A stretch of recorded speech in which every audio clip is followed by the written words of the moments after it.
You're watching the Action Sports Jax 24/7 network. Now it's time for the Brent and Austen Show. Oh, I thought you were showing us traffic cams. You want to do live play-by-play of RV City? It was the best of both worlds. Yeah, actually, this might be a good one. We would need a little closer camera shot. RV City is a cool place. We've been live there before. We actually had an RV, I think just 1 year, maybe it was 2 years. You know what? I think it was 2 years. We basically camped out there. Now, we didn't stay overnight, but that was our home headquarters for a few days. And that's changed a little bit because of the construction that has gone on, and more things are changing as the construction continues to go on over the next few years. As pretty amazing to think that the Florida-Georgia game, Georgia-Florida for some like Hamby, this is it for a little bit, right? Yeah. To Atlanta and Tampa. Mm-hmm. Kind of forgot about that storyline with the game, that this is it. They won't play here with the limited capacity where the Jags are playing, of course, under about 43,000 fans, and then nobody's playing here in 2027. So off to Tampa and off to Atlanta for these two games, which obviously they paid the money to do it. Which I find it interesting. They could have got these games back on campus for the two, and they chose not to. I think that's a big miss. Well, maybe it's not a big miss, or maybe it's like, hey, don't get used to this. Because Kirby specifically, and I think whoever the next coach is, probably in the way the world works, they feel somewhat strong about having that game back on campus. Mm-hmm. But all the big money people say, no way, don't mess with tradition. Do you think that it helps out the, giant rivalry between Florida and Georgia, or does it hurt it? Because if you look at like Michigan, Ohio State, I think playing, every other year, I think it kind of adds to the dynamic a little bit going into enemy territory. I think a neutral site, obviously, it can showcase like the crowd and everything, where it's like, split down the middle, usually if both teams are playing well. But if you look at like the Iron Bowl, that's always either in Auburn or Alabama. Like, Hamby, I mean, you're the guy to ask, I guess, because you're kind of like the diehard. I get you appreciate it being in Jacksonville, but looking at it through a lens of like, from the fandom, would you rather see it in Georgia and then Florida every other year? I wouldn't want to see it home and home every other year. I do think it would be pretty cool if they could figure out a contract where it's like once a decade each place, like 8 straight years in Jax, then 1 in Athens, 1 in Gainesville, then 8 straight, over and over. Mm-hmm. Because like you say, yeah, I mean, I feel like you could get potentially more rivalry moments if you're playing home and home, just because there's no split. You can feel it a little more, You can right? feel it just a little bit more. Yeah. And you get a rowdy fan base where it's not evened out. Plant a flag on the enemy territory, cause a fight, But I do think that the neutral site and the history in Jacksonville is worth a ton, to where I would never want it to be not in Jax. See, these have been floated around for years, and I would ask a couple of questions, and I don't know the answers. Listen, we're biased here. We want the game here. I'm not even a fan of either team, but I'm a fan of Jacksonville, and I want the game here. Mm-hmm. So, and I think it's cool. This is what I always said when Kirby was starting to say that as much, and he's not the only one that said it over the years. But I was like, wait a minute, you're doing something that very few teams get to do. Like, isn't that a great recruiting tool? Like, this is Red River rivalry, right? Army, Navy, Florida, Georgia. That's it. So, neutral site games. Like, that's unique in today's day. Mm-hmm. Now, is it too unique? I wouldn't say. I think you embrace that. Well, I mean, you have it in the championship games as well. Well, of course. Well, you also have a lot of neutral site games but I'm talking traditional rivalry games year in, year out. Yeah. That you sign up for it. Sure, so people look forward to it from a traditional standpoint. But I guess I would ask two questions.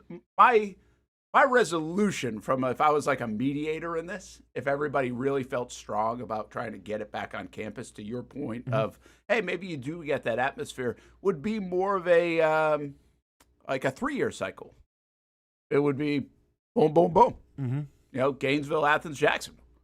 Like that wouldn't, if you're being outside looking in, if I wasn't in Jacksonville and try to take the glasses off, I'd say, well, that doesn't seem like an unfair type of deal, because now if you're a kid, nobody seems to do this anymore. But if you go and you're a part of a program for 3 or 4 years, you get all of it. Yeah. That's a decent selling point too, right? You get home, away, and this one. So, like, I could see that being like an argument. And I also could see that being a resolution at some point down the road. I would just ask this, and this is another interesting one for me personally. Does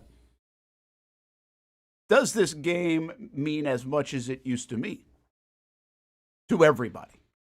I think you can make the case from the coach's standpoint. I'm saying the game in Jacksonville, the game against Georgia, the game against Florida. Like, that game will always mean something. It's a big deal in the SEC East. But does the whole thing mean what it's always meant?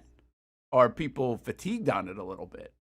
Is there just a natural regression to the mean, if you will? Because, okay, we've done this a lot now. Mm-hmm. And I think one thing that makes it feel like a semblance of that is the fact that the Gators haven't been very good. And so this game doesn't feel like it's worth all the marbles. We've covered this game, I have, in town, where I think on 3 occasions they were both in the top 10. Mm-hmm. That's when it feels, man, oh yeah, like that thing is awesome. Now, you also got construction going on this time around. You've had construction down in that area where you just showed RV City. So it's been a little disjointed to begin with all the new stuff happening anyway. So I think that cuts into it. But I just think it's a simple question with all the new people we have in Jacksonville. This place has doubled almost in the last 15 years. Mm-hmm. Does this mean as much as it one time did to have the game in Jacksonville? So I think it means as much as both teams will allow it to mean. Meaning that I think both teams have to be pretty solid for it to kind of have that feel. I think if Florida's down, like, yeah, people are still going to show up and everything, but I think it loses some of its luster. That's why I kind of asked the question of, from like a Georgia Bulldogs fan base, like, would you rather see it, at Georgia 1 year and Florida 1 year? Because, like, take the Auburn Bowl, the Iron Bowl, for example. Yeah. Like, Alabama has been more dominant by far than Auburn has the past decade.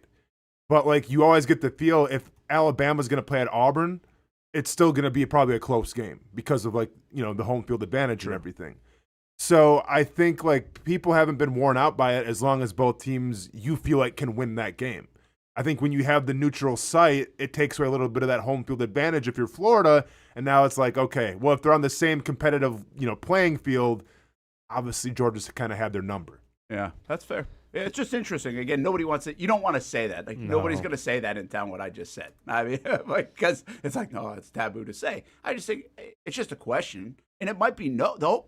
I think the overall answer to that is no, Brent, you're out of your mind. Like, I get it. I think it's great. This is one of the great weeks we have. Mm-hmm. This and the Players' Week they're right there, whatever you like, right? You don't have to like golf. You don't have to like football. You don't have to like Florida. You don't have to like Georgia. You can feel the buzz in Jacksonville with all the tradition. That's a cool thing. Yeah, the underwritten thing is obviously just the dissolvement of the divisions in the SEC. It used to be the SEC East, one representative. Now that you don't have that, it's just another SEC game. That's a rivalry game.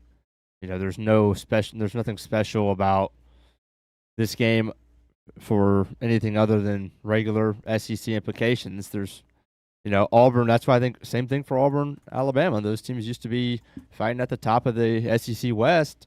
Now when they play, it's a huge game, but it's just another SEC game. I think that really matters. Yeah, that's a good point. And Austin does bring it. I mean, you can really – Auburn needs the help.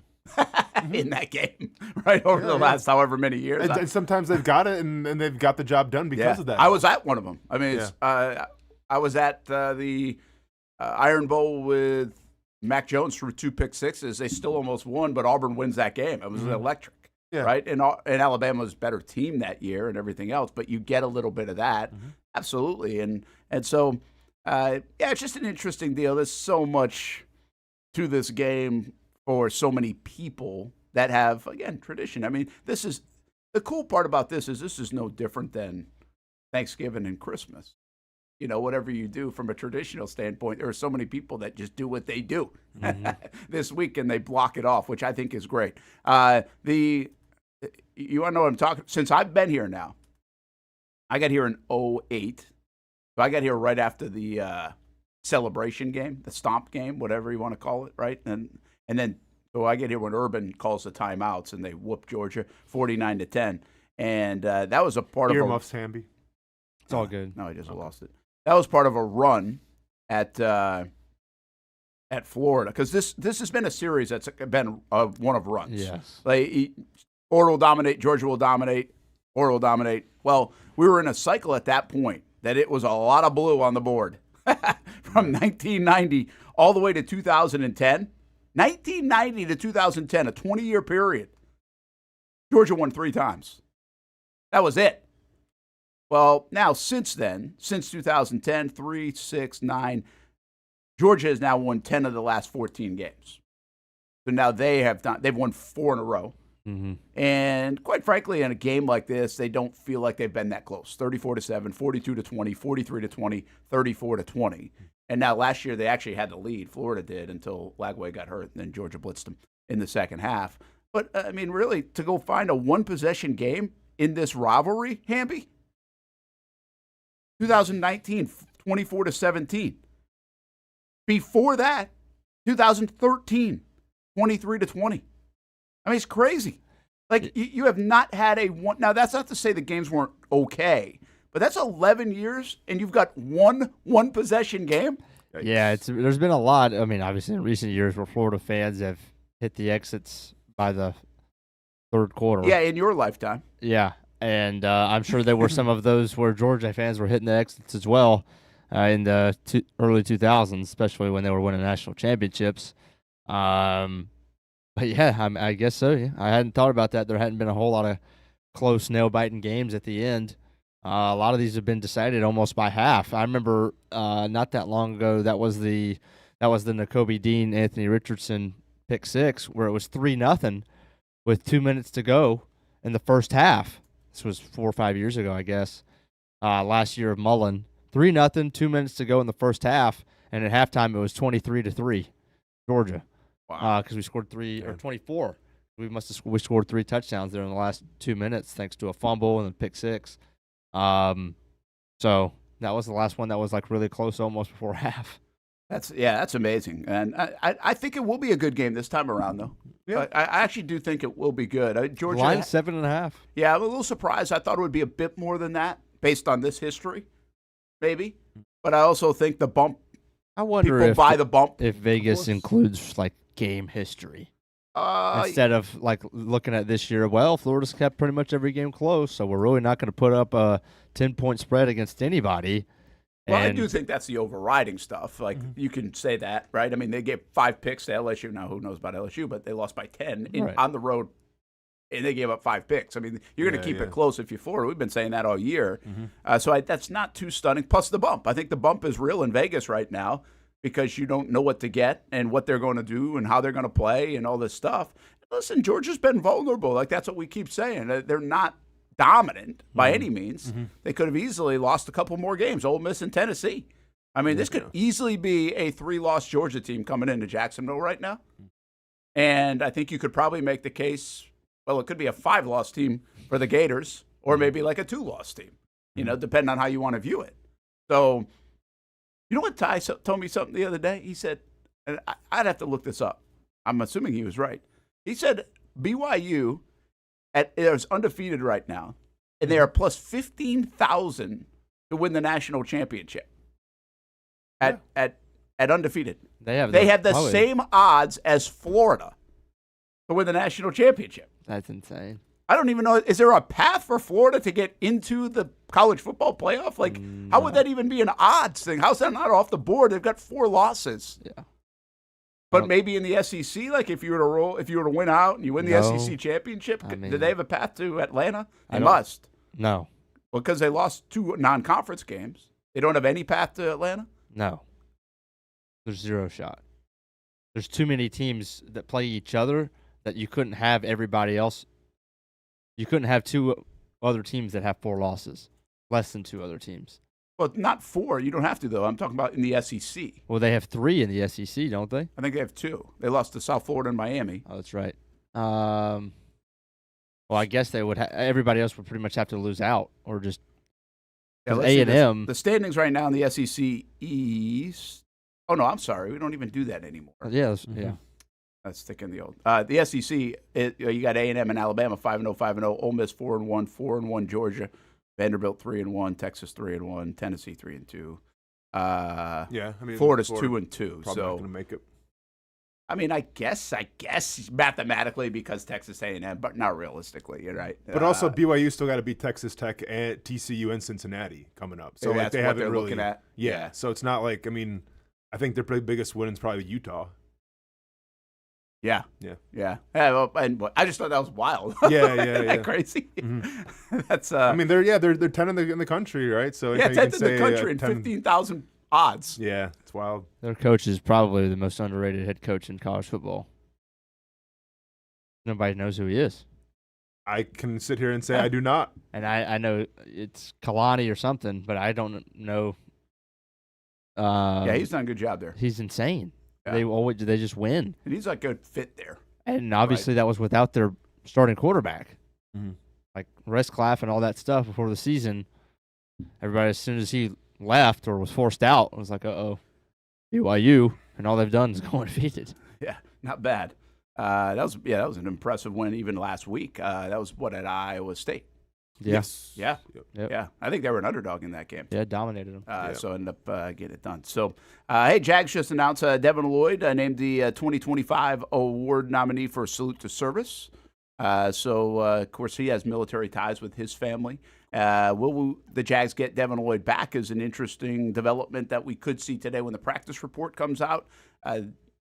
We know we're not getting Brenton Strange back here in Jacksonville just yet, but Devin Lloyd, someone to keep an eye on, seems to at least match up with some of their success in getting the football as the Jags get a game week going here on a Wednesday. And, I was thinking of this today because I saw an article, and I'll bring it up a little bit later about Travis Hunter. There was an interesting article about the receivers in the second half of their rookie year. Okay. And I've been kind of clinging to this, and maybe I'm just clinging to it just for hope that the Jags offense is just automatically going to get better because they're 2 months into this thing. Like, I don't know if that's blind faith or reasonable expectation. What do you think? I think it's a little blind faith just because, based off, we don't have an identity. They don't know what they do yet. So it would be one thing if we're getting ingrained. We have to clean up our route running a little bit, clean up our blocking. There's penalties, there's drops, there's everything. So, I think with that has to come, who do we make the number one wide receiver? Who's going to be the focal point of our team? And Travis Hunter, I think now is going to be on that doorstep. So one would think that offense gets better, but I'm going to need to see it to believe it. Let's go a little stock up, stock down, or more as a stock up. Who would you buy will have a better second half? Just in general, maybe on the entire football team, some of the standout positions. Trevor going to play better than he did in the first half of the year. Would you buy yes or no? It goes hand in hand where I think if Travis Hunter's stock goes up, which I think everybody expects it to, then I would expect Trevor Lawrence's stock to go up as well. How about you, Hamby? I don't really see anybody on the offense that I wouldn't expect the stock to go up. To be honest with you, across the board. I have much higher expectations for the offense in the second half than I did the first. All right, so Brian Thomas Jr. just drop's going to go away? No, not necessarily. But I don't know if he can get a whole lot worse. Yeah, it feels like it doesn't. He has had some moments, too, though. He helped you win the Houston game. He had the Chiefs game, which was a very nice game overall. So he's had some moments. What are his numbers, Hamby? It feels like he's just so bad. But, he leads the team in receiving. And I don't think his numbers are atrocious if you match him up, if you take the drops away, if you didn't watch it and you're just a box score watcher. I don't think his numbers are terrible. 27 catches, 365 yards, and 1 touchdown. So how much is that per game? Well. Yeah, what is that average per game in terms of receiving yards? 365 divided by 7 is 50-something. Yeah, so under 60 yards a game. Yeah, that's got to be better. But he doesn't have a 100-yard game yet, right? I think the Chiefs game was it was 90. Okay, then no. Yeah, that was his best one. Yeah. So I would suggest, are you telling me that he's not going to have a 100-yard game? I would think so. He hasn't had the big, other than the big play in the Chiefs game, which I think was like a 32-yarder or something. He hasn't had that big play. Remember last year, the Cleveland game? Oh, That was 46. So that's as long. Yes. Yeah, good call. So those two plays. But he feels like a guy who's got – remember he had the, 80 or 85-yarder against the Colts? He had about a 55, 60-yarder against Cleveland that I can remember. He might have had some more of those. But that's where I think – I mean, let's just say he drops a couple too. But I think that's where his game could evolve in the second half, right? I mean, that's what I hope it's going to be. I hope you're going to make Travis Hunter more of like your possession receiver because he seems to be a little more sure-handed right now. So, you make Travis Hunter the possession receiver, and then if you need a big play – obviously, Hunter can provide that as well, but I think if you need a big play, you want to take the top off, then go Brian Thomas Jr. Okay, so Trevor, Brian, Travis Hunter, do we think? I mean, that's the one. I mean, everybody thinks he's about to take off. Is he about to ascend in the second half and find a little bit more of an identity for him? Forget about the team identity, an identity for what he is supposed to be doing instead of this, let's meander and find what it's going to be this week. Yeah, I mean, if they want to win football games, they're going to need Travis Hunter. So I absolutely think he's going to take the next step forward. Like if you got Travis Hunter in fantasy right now, you've been stressing all year, I think this is the time where you can start putting him back in your lineup and feeling pretty comfortable about it. And I'll get to that a little bit. There's some evidence out there that will support what you just said a bit. All right, how about just ETN's a guy where you say across the board. I don't know. I mean, ETN got off to an unbelievable start. Yeah, but he didn't do a whole lot in the last 3 games, and our head coach in the bye week just said he's got to run the football more. So, is he going to surpass what he did in the first couple weeks? I'm not saying that, but I'm saying more consistent play. Sure. Yeah, because here's the thing about it. Like, it was always hinted that this team was going to be a running team. Yeah. I think, including myself, people thought that Tootin would eventually take over a lot of the reps from Travis Etienne. Based off of what we've seen from Tootin so far, I don't think we've seen a big enough sample size to feel comfortable with him getting the lion's share of all the handoffs. So, yeah, I do agree with Hamby here where I think Travis Etienne's your guy until he's not, and he hasn't shown you reasons why he can't be. So you expect the Jaguars to get back to the run game a little bit, feature him a little more, and obviously get this offense back, off the ground. Interesting, guys. Okay, I'm going to share this with you. Even in the first 4 games, right, where he was terrific. Had 2 100-yard games, was one of the best in the National Football League before these last 3 games where he's just had 49 yards, 27 yards, 44 yards. He had 19 touches. This is rushing and receiving in the first game. He had 16 touches in the second game. We thought he should have had more. He had 16 touches in this third game, and he had 20 touches in the fourth game. I mean, his high this year is 20 touches. Would you guys buy that he's going to get more than that, or are they going to actually start to increase the load for Tootin as well? Because remember, in your theory, in the start of the year theory, this is where Bucky Irving started to really increase his reps and ramp up as well for the Bucs. Yeah, no, I think it's going to be the Travis Etienne show, simply because I think Bucky was more needed out of necessity.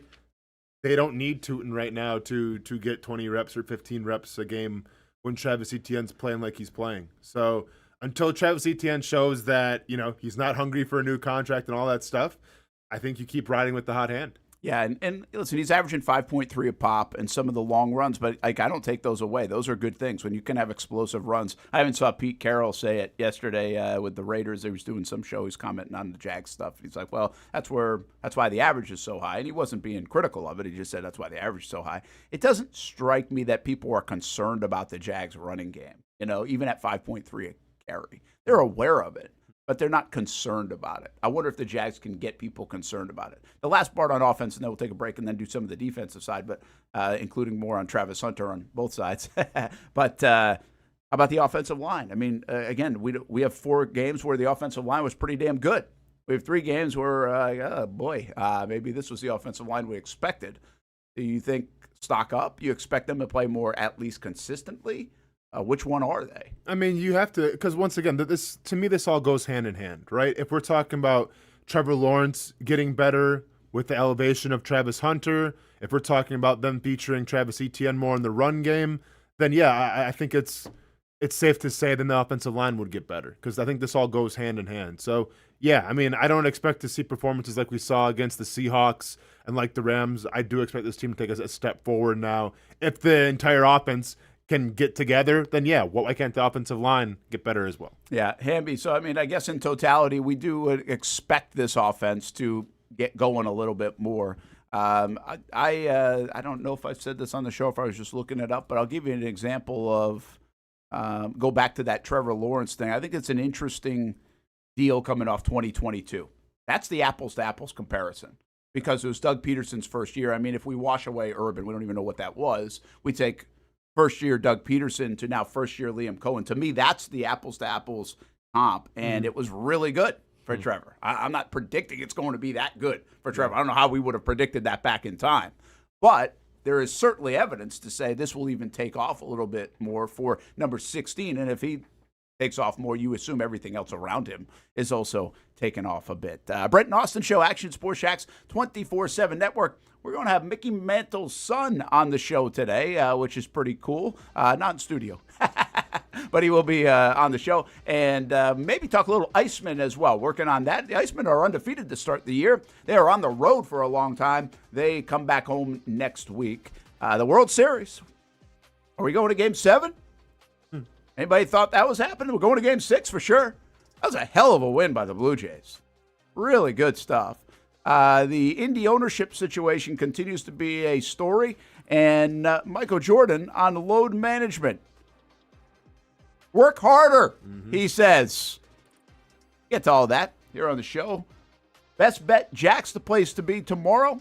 That's on Monument Road. That's where we're taking the show, 10 a.m. until 1 p.m. So hope you can join us. BestBetJax.com as the World Poker Tour gets underway. Someday, a dream of Hamby's to play in it.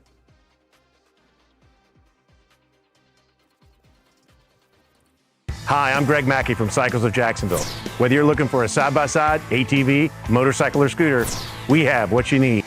Get a Moto Guzzi Stone Corsa for just $235 a month, or a Triumph Trident for as low as $207 a month, or the popular Honda Rebel 1100 DCT starting at a low $204 a month.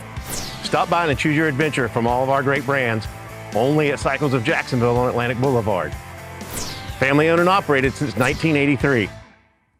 Hello, I'm Kenny Lay of Kenny Lay & Associates. Since 2003, our firm has fought exclusively for the rights of men in family law.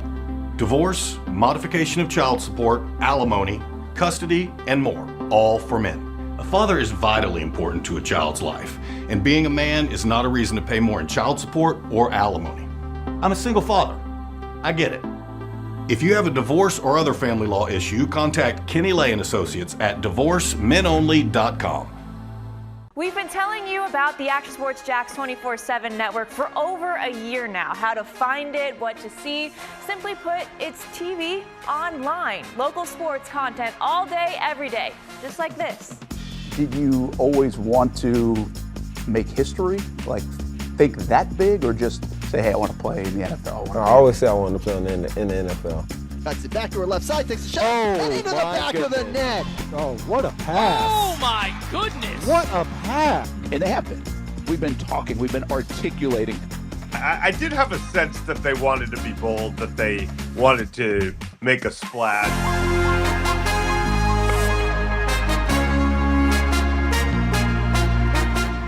Content you won't find on TV. Find it on actionsportsjax.com and just sit back and watch local sports all day on the Action Sports Jax 24/7 network. How do we make Mason's famous lobster rolls? It's simple.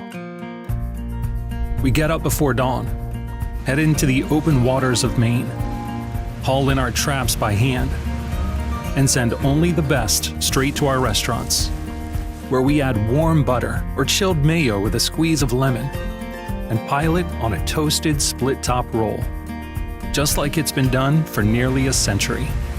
That's the recipe for Mason's famous lobster rolls. What's been going on? We're both dealing with a lot of guilt right now. Can't sleep, can't eat. Eating. See that brand new Hyundai Santa Fe? We only paid $100 for it. Looks like we're out of time. Breathing exercises. Inhale, exhale. Enjoy the new car. Okay, thanks. Deal so right, it almost feels wrong. The Hyundai Getaway Sales Event. Get a Hyundai Santa Fe with 0% APR for 60 months, plus 0 payments for 90 days. Or get $3,500 bonus cash. Hurry in. What a throw! Touchdown, Jaguars! We're coming for you. They're going to get him on the ground, and that's going to end the ball game. We show no mercy. Lawrence looking deep in the end zone. Touchdown! Duval!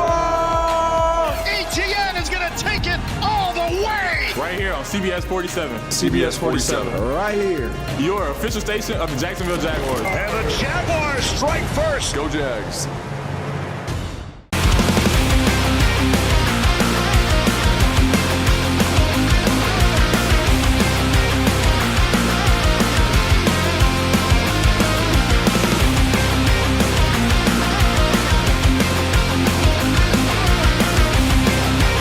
You have the opportunity to explore what you might want to do with your life. There's so many opportunities here that it can spark interest that you didn't even know you had.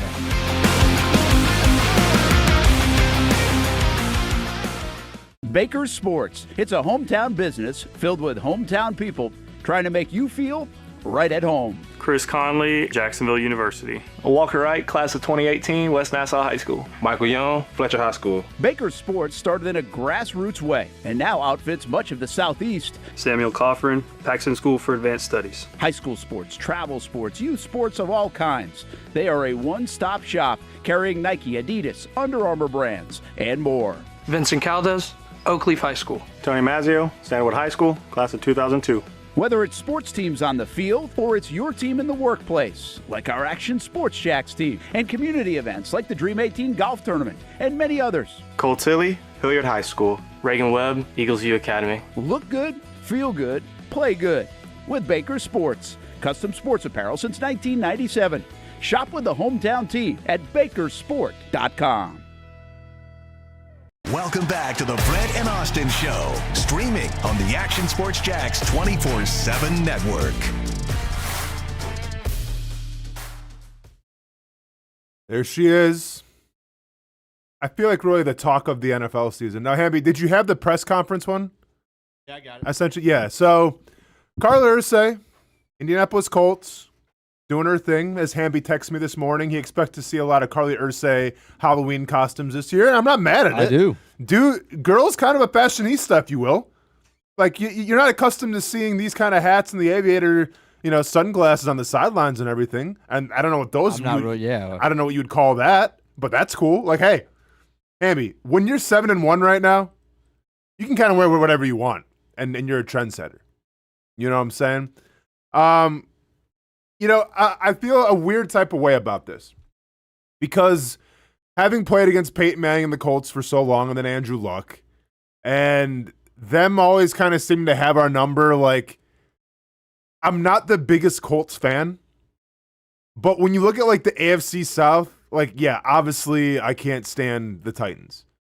Obviously the Houston Texans, where I really couldn't stand them from the get-go, simply because even, like, when it was Matt Schaub and everybody, like, and Arian Foster came out of nowhere, like, they were still doing their thing. So I never really liked the Houston Texans, and obviously with the Trevor Lawrence hit, like, that kind of added a little more dislike to the salad, let's just say. But, like, the Colts are a team that, like, yeah, you're their divisional opponent, and I don't like them winning and being in first place because nobody saw it coming.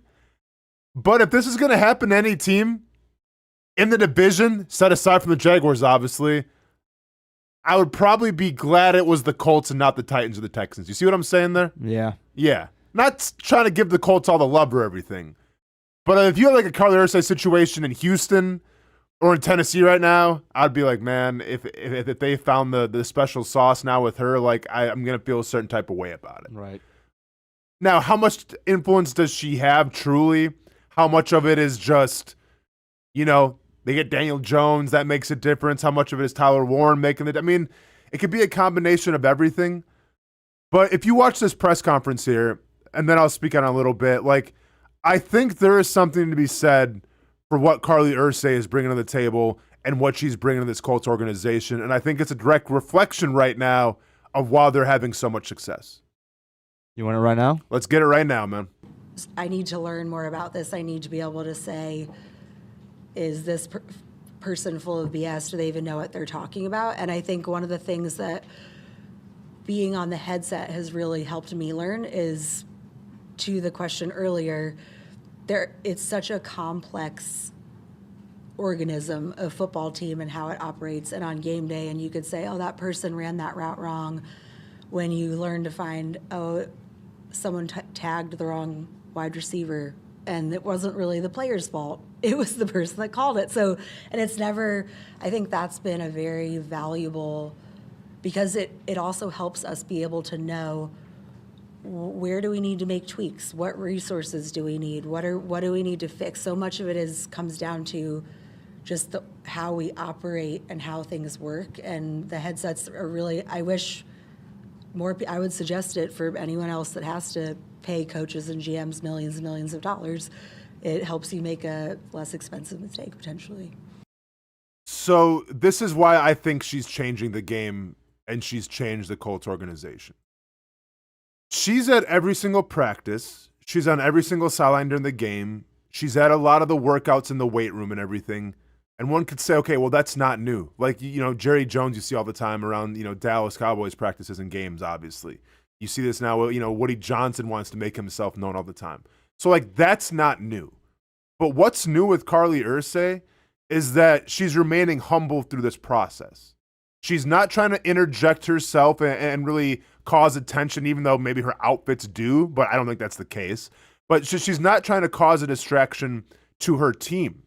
She's being humble enough to go, I don't really necessarily understand all the inner workings of the NFL and how this thing is ran, but I'm going to learn because this is my dad's money and I want it to go to the right spots. And if it's not going to the right spots, then we need to get people in there that can handle the job and have it be a right spot. I respect the hell out of that. This is a girl that's hands-on. Now, keep in mind, she doesn't have, other businesses like some owners have where it's hard to focus just on one thing, but you can tell that it means a lot to her. And I think that's contagious. Sometimes it's what an organization needs is, hey, we've been kind of 500 for a lot of the years. Quarterback wasn't really playing right and everything. And we're always on the doorstep, but just going to get the job done in Indianapolis. You get an owner now that comes in and goes, you're all being held accountable. You're all being watched, and I'm taking notes on every single one of you. And if you mess up, I'm sure you'll know about it. If you're doing good, I'll probably praise you. I think that's how it should be. So shout out to her, man, for doing her thing. It's been fun to watch. Now, don't like it being in the division, but it's cool to watch her doing her thing. Yeah, I think there's so many interesting things to this. One is, if they were losing, what would this look like? We'll never know. Yeah, the world may never know. Yeah, I mean, would it be like you are micromanaging? It definitely would be that. How would the world perceive it? Right? Oh yeah, she's overstepping. It would be taken in a negative context for sure. Yeah. So and again, that's just. I mean, we don't know, but how are they viewing know. Jerry Jones? Same thing. I think a lot of people would say, "Hey, Jerry, just relax a little bit. Yeah, get out of the way. Hey, Woody Johnson, maybe just hush it up a little bit." Yeah. So anyway, I just think that's interesting because it could easily be 2-6 in that same respect. It's really worked. The other thing is this, and this happens in business, I believe, all over the place. Somebody comes in and buys something or gets into a new position, they usually don't just walk in the door and make all these moves and changes. They look at it. They really take an in-depth look for sometimes a year in big business and say, okay, what did I learn? So I think this is a pretty common business practice. We just don't see it in sports that much. And we also do have this assumption that just because you own a team or you're got a lot of money and you're around it, you know it. And I think what she's doing is admirable. I think it's a great idea. And quite frankly, with the people that I would say shouldn't even have their job still, like a Chris Ballard, after all these different times, she's putting them on notice, but also accountability and all the things she said. So, if you had a chance, think about this, and you played, and you know more than any of us about it, but if you had a chance to put the headset on of a Jags game or be around the building and just go to meetings, how many questions would you have about the stuff that goes on. I think what's cool about Cohen is he even said the other day, right? He kind of shows you his process sometimes. So he'll take you behind the scenes of what they did with other teams around the NFL and looking at trends. That was one of his answers the other day.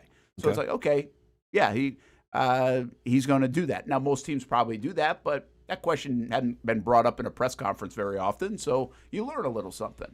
I would be interested to know, and I just haven't asked this, and I guess I can, like, we talk about all these metrics. Daniel Griffiths writes for us. ActionSportsJacks.com puts out all these articles. Cohen actually mentioned, he's like, yeah, we have that PFF subscription. It will help us filter through some of the explosive plays better. Okay, but what do they lean on? Like, do they lean on EPA? Are they leaning on, XYZ? Like, which one of these are they leaning on? I got so many damn graphs on my Twitter timeline. Which one does Liam Cohen, James Gladstone, and company think is really valuable? Yeah. Right? Yeah. Like, because I got a lot of those dang things. Yeah. Like, there are a lot of numbers in analytics in baseball. Which ones are you leaning on? Is it WAR, F-WAR, whatever WAR? Like, I don't know. What is it? Like, Sure. what's today? WAR plus, OBP plus. Like, I don't even know them because I'm not into it. Like, I like baseball.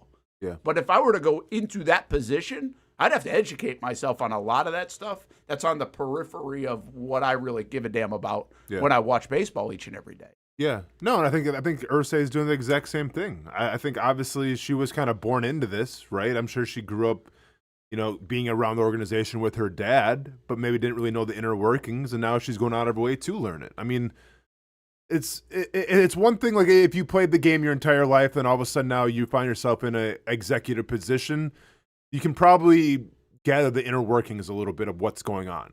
But she even alluded to it. She talked about, a drop pass or like a blown play, what all goes into that. It's not just the player making a mistake. It could be the play call. It could be going up the chain of command. Like, she's learning all of that. And once again, like, I remember when, Mr. Weaver, Shad Khan would come on the field and watch us practice. Like, as players, you knew who they were, right? So it was almost like it necessarily didn't give you like an extra added motivation, like, oh yeah, I better do better. But it's, hey, the boss is here. Absolutely. Better do my thing. Well, if she's at every single workout, every single practice, and once again learning, but I feel like not interjecting herself and trying to make it about her. I mean, I feel like if you're that Colts team, then it's like, okay, boss is always watching, man. I better do my part, right? And that goes from a coaching standpoint and a player standpoint. And I think that's really cool to see. I think it's a lot of energy and a lot of time and a lot of effort, and more power to her for having all that time, energy, and effort. But I'm all for holding people accountable. Absolutely. And I think that's exactly what she's doing right now. Yeah, I like what she said at the end.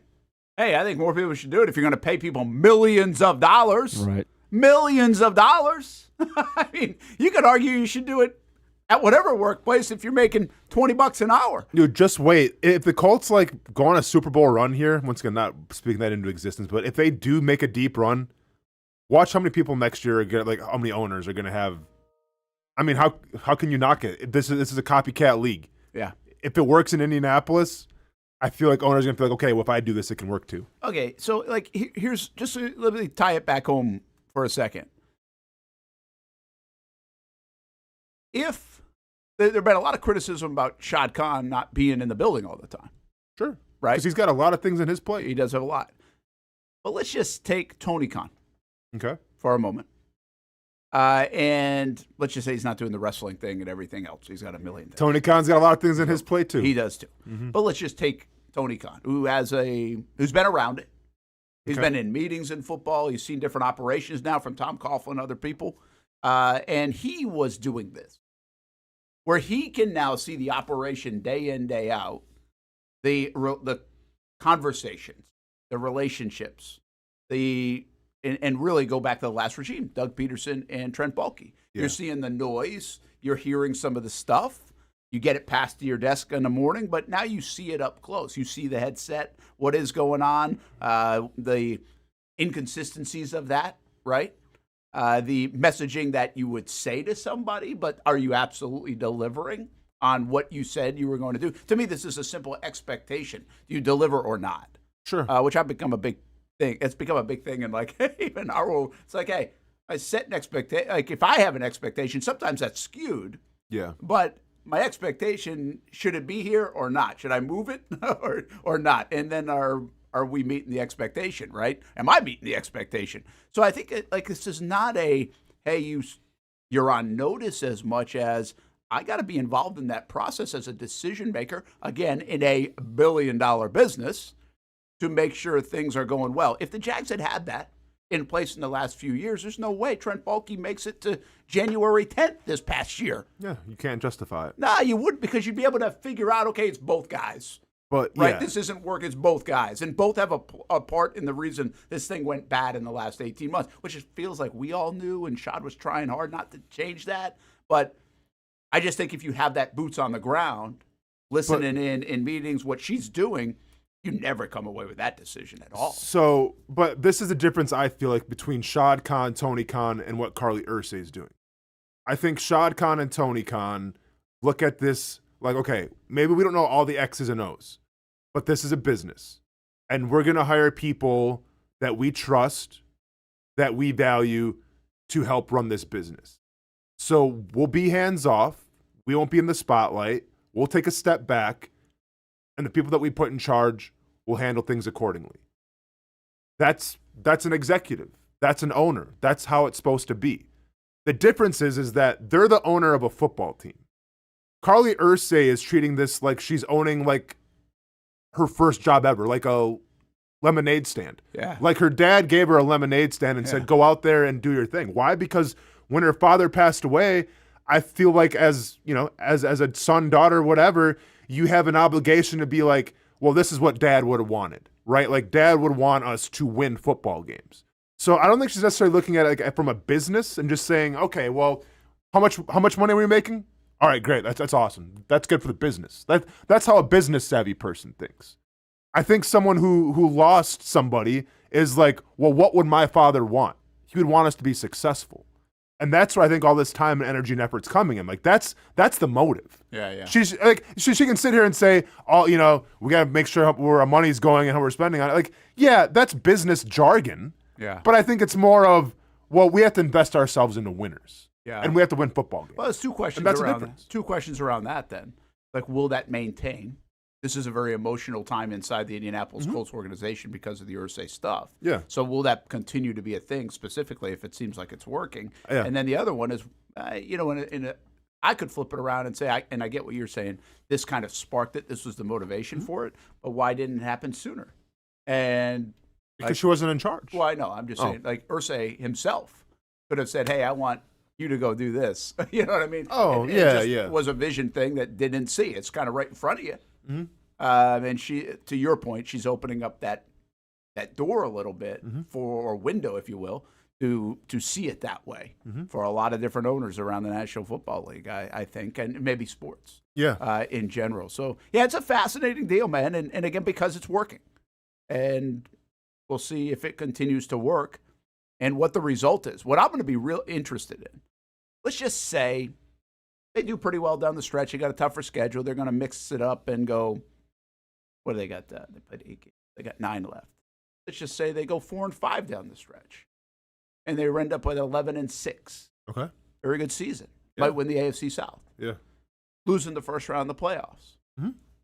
I wonder what the actions are on top of this.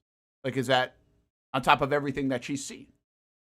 You know? What we would define like will they be disappointed? What do you mean? Like, no, will they, because she's seen everything and has this whole good versus bad too, right? Like 8 games versus 9 games. This is what went well. This is what went wrong. What are the changes that get made within the organization? Not because you didn't win the Super Bowl. Yeah. But because this is what I recognize, and this isn't working. This part, even when we're winning, there's a little bit of an issue here because you can find some problems that you hide because of winning, as we know. To be fair, though, if the Colts go 11-6 and they get bounced out the first round of the playoffs or whatever, like I don't think you really change a lot.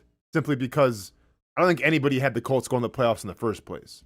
So like, depending how the rest of the Colts season goes, like if the Colts win the division, I mean, and I get it, like it's about winning the Super Bowl and everything, but based off of where they started in the preseason and what expectations were to possibly winning a division, Like, yeah, and I hate the Colts sometimes, but go ahead and like hang the banner because nobody expected you to do that, right? So I think like in the grand scheme of things, if I'm Carly Erson, I go, okay, well, we didn't get the Super Bowl. That sucks. But I'm like, well, if you look at the big picture of what we accomplished this year when nobody expected us to do anything, there's some solace to take in that. I'm trying to think hypothetically, too, at the end of the season, if they were going to go 4-5 in their last 9 and say she didn't like this particular coach. Well, I don't think Steichen would take it all that kindly necessarily if she marched in and said, hey, from my opinion, this coach wasn't cutting it or this whatever, and I want you to make a change. Move on. Yeah, well, he could obviously just say no. But no, I mean, well, he can't say no. Yes, he can. Well, no, he can say no, sure, but she's the owner. She can do whatever she wants. Well, yeah, he could say it's both of us or none of us. But I'm going to say this much. I would trust her opinion about it more than I would trust, like, a Jerry Jones right now, honestly, because at least she, like, I think she would have grounds for instance, the defensive coordinator. I don't know who he is. Say they sputter down the line and then their defense is playing bad and everything. And then the question comes up, okay, you go to the playoffs, but your defense is atrocious. Do you make a change after the season? Well, if she can come in there and be like, okay, well, this is what I was hearing. This is what I was seeing. This is why we have to go in a new direction. Sure. It's a league that is built on relationships and friendships and everything, but it's also a league built on winning. And if she can put out the numbers and say, this is why he's getting let go, I mean, if you're Steichen, you either accept it or you don't, but she has the say. Yeah, I think that's what's interesting. I will go. I'm going to disagree with you a bit, and I don't believe she'll say, well, this is what everybody thought we were going to do, and this is what we did. Is that going to be good enough if you're chasing a Super Bowl? If she thinks there are some more deeper lying issues. I mean, listen, the Jags did well for a year and a half, and we said that, but obviously there were some things still going on that hid for the long term to win big, to sustain. I think you can still find some things that you're not super happy with, even though your expectations were met or exceeded. No, I mean, you're always going to find something to change. Like, that's just the way the NFL works. I mean, nothing's going to ever be perfect. But also, I think, and this is more of the business owner in her, I think every business owner has projections before their year starts, before their fiscal year starts, of what they expect it to do. So I think she has expectations from a revenue standpoint, being an owner, and I think being an owner who's super invested in wins and losses, I think she has expectations of what this team could be. And I think right now, and I don't know what her expectations were. Nobody does except her. I feel like right now they've exceeded expectations. If they win a division and they go to the playoffs, I feel like they've exceeded expectations. Now, not winning a Super Bowl, I mean, you have to win a Super Bowl. You're only going to be as good as your last loss. Yeah. But I think in the grand scheme of things, when it's time to evaluate, because this is what owners do, they evaluate everything after the season's done or after the fiscal year is done. I think in terms of her evaluations, she'll give herself a little credence and say, you know what? We exceeded expectations and we're on the right path. Yeah. It'll be interesting to watch it play out in that respect. Let's take a break. We come back. I do want to get into Travis Hunter. We'll also mention the World Series. Mickey Mantle's son, Danny Mantle, will join us, and we'll be joined by the head coach of the Jacksonville Icemen in the 11 o'clock hour as well. So a lot to get to. And how about this? Just happened. The Denver Broncos have signed Mercedes Lewis to the practice squad. It's so weird, right? Because that just wouldn't have happened in years past, right? I know. And signed to the practice squad, trying to get that 20th year, and that means something to him as he continues to stay in shape. 41 years old. He was drafted in 2006. It's crazy. 2006. Just to put that in perspective, Brett Favre retired, I think, in 2007. That's how long ago that feels. Goodness, man. Brett Favre retired in 2007? I think it was 2007. I saw that the other day because I was like, man, he retired just in 2000. Feels like it was 30 years ago. Yeah, okay. You think he retired later or earlier? I thought it was later. Well, I did too. Maybe it was the Green Bay thing. Maybe he was done in Green Bay. Oh, yeah, it was 07. Then he came back and then retired for good in 2010. Okay. Yeah. Gosh, I didn't think he played in 2010. I felt like he retired in 2004. Yeah. Well, I remember him in 2010 because a guy I played in the Senior Bowl with was the guy that hurt him. Shout out to Arthur Motes, by the way. But yeah, he was the guy that hurt his ribs or whatever. Yeah. Good for Mercedes Lewis. We might see him and Evan Ingram. Got the whole Jacksonville crew. Also, Johnny Wolford was signed to the Minnesota roster as well, as they need some quarterback help. Drafted with MJD. That's unreal. We'll be back.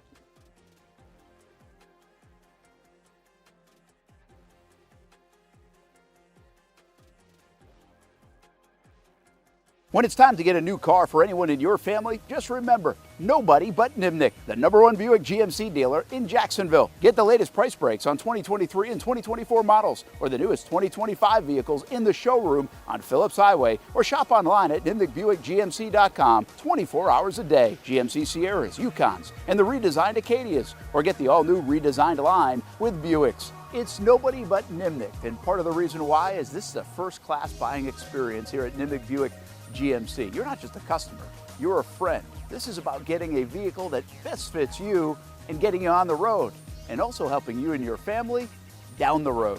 Nimnick has a treating you right guarantee, courtesy, respect, fairness. And most Buicks, GMCs, and Jacksonville's only Car Bravo dealer, nobody but Nimnick. Who has put in the most years and stands behind a better experience? Nobody but Nimnick. GMC. We are professional grade. Putting your needs first. It's the backbone of how First Florida Credit Union does business. In all honesty, you might as well be speaking another language when it comes to finances. Sure, I'm good with my money, but what am I missing in the fine print? That's what led me to First Florida Credit Union. They're the perfect choice for anyone starting their financial journey because they keep finances easy. Plus, they offer financial education and resources I can trust. So I'm always growing more confident. And as a young adult, I am constantly adding more responsibilities to my plate. From a car payment to a mortgage, it all adds up. Luckily, First Florida Credit Union makes sure it adds up in all the right places and not the wrong ones by offering better rates and lower fees than traditional banks, even if you're still trying to grow your credit. Because as a member-owned institution, First Florida genuinely puts people's needs first, rather than focusing on profit. So I know as my needs change, they'll be right there to help me reach my goals. Check out firstflorida.org to learn how you can benefit too. It's one of the hot spots in the area. Welcome you to String Sports Brewery out at the beach. Big crowd on hand tonight. The fans are here. And now the newest hot spot at the beach is open. String Sports Brewery in Jax Beach has opened its doors with rave reviews. We're going to be fans forever. Cozy up to the bar. Grab a seat in the sports-themed restaurant, or grab a seat outside and feel that breeze coming off the beach as the weather warms. Just like the original location in Springfield, try the popular beer menu and come for lunch or dinner too, because the food is fantastic. We got a special guest in the house. He's happy. He's feeling good. He's Trayvon Walker. It's where we hosted Jags Report Live in the football season, and the String Sports Brewery staff can't wait to host you. Hey, welcome back here to String Sports Brewery. And if you haven't checked out the new location in Jax Beach, you got to do it. String Sports Brewery, now with 2 locations in Springfield and now open in Jax Beach on Penman Road. Hi, I'm Greg Mackey from Cycles of Jacksonville. Whether you're looking for a side-by-side, ATV, motorcycle, or scooter, Honda has what you need. The Honda Talon. Ultimate performance meets family-friendly fun. Prices starting at $363 a month. Or the sporty Honda CBR 650 starting at an affordable $204 a month. Stop by and choose your adventure from a full line of Honda products. Only at Cycles of Jacksonville on Atlantic Boulevard. Family owned and operated since 1983. Hello, I'm Kenny Lay of Kenny Lay & Associates. Since 2003, our firm has fought exclusively for the rights of men in family law. Divorce, modification of child support, alimony, custody, and more, all for men. A father is vitally important to a child's life, and being a man is not a reason to pay more in child support or alimony. I'm a single father. I get it. If you have a divorce or other family law issue, contact Kenny Lay & Associates at divorcemenonly.com. CGC Water Treatment and Plumbing is taking their 75-plus years of expertise and expanding to CGC Home Services. Water treatment and plumbing is still a big part of what they do, and now they can do even more for you. Home services like kitchen and bathroom remodeling, showers, sinks, faucets, toilet repair, backflow testing, and the list keeps going. Find all they can do at cgchomeservices.com or give them a call, 904-298-7052. It's a new look and a new name with the same expertise. They've been serving homes like yours since 1946. CGC Home Services, right here in Jacksonville, off St. John's Bluff Road, 904-298-7052. And visit cgchomeservices.com. Florida license number CFC 1432579. Welcome back to the Brent and Austin Show, streaming on the Action Sports Jax 24/7 network. Well, hey, game 4 of the World Series. Toronto Blue Jays get it done and beat the Dodgers. Stunning, really. And I guess we shouldn't be stunned by sports in any respect, especially teams that are this good. But I do think this was a hard one to predict. You could easily said, all right, Dodgers are going to roll them tonight, right? Just because of the momentum. Flipped away, other way around. And I'm starting to wonder if this is going to mimic a bit of 2018 when the Dodgers won that 18-inning game and then they lost the World Series to the Red Sox. Now, they weren't this good. So it does feel like they're still the favorite, but it's a best-of-3 games series now. And you don't have to face Ohtani on the mound anymore. A little baseball right now, and also a big event coming up in town, Rockin' for a Cure in Jacksonville next week. Okay, just we'll get it back in a moment. We'll talk some baseball with Mickey Mantle's son, Danny Mantle, who's going to be in town next week. There's a big event with our friends from St. Michael Soldiers, and they've got a huge auction as well, which is pretty cool. So I think we've got Danny now. Danny is in Texas this morning, and there he is. And look at some of that memorabilia right behind you. Good morning.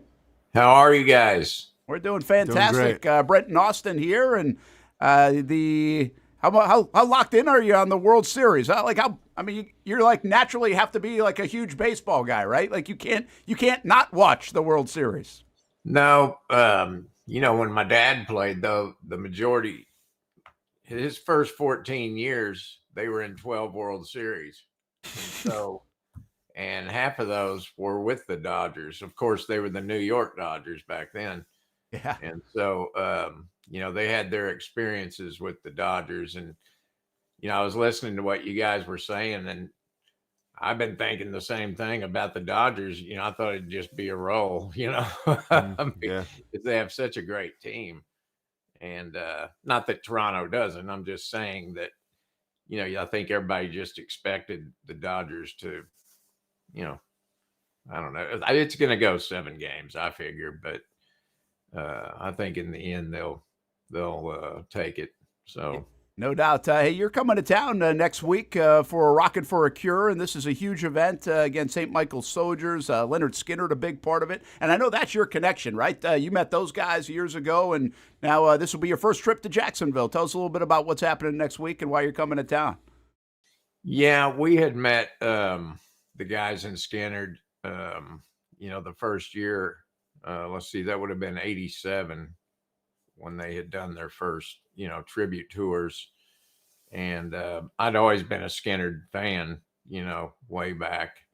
And so it was just, I got to know them. They're great guys. And, I talked with Johnny and we just said, sure, anything that we can do to help raise money for his daughter and Rock for the Cure or anything. So we sent some items there that we hope bring in quite a bit of money. So, that's all we can do and just pray that it works. Yeah, and there's we'll send you the website and push people to the website. There's a live auction up there right now. And how cool is this that decades and decades later that your dad's memorabilia can still do this, right? Help people out, raise money for significant events and people. In this case right here in Jacksonville, all this time later, I mean, that's a pretty cool legacy. It really is, and it's an honor, my dad was a very humble guy and,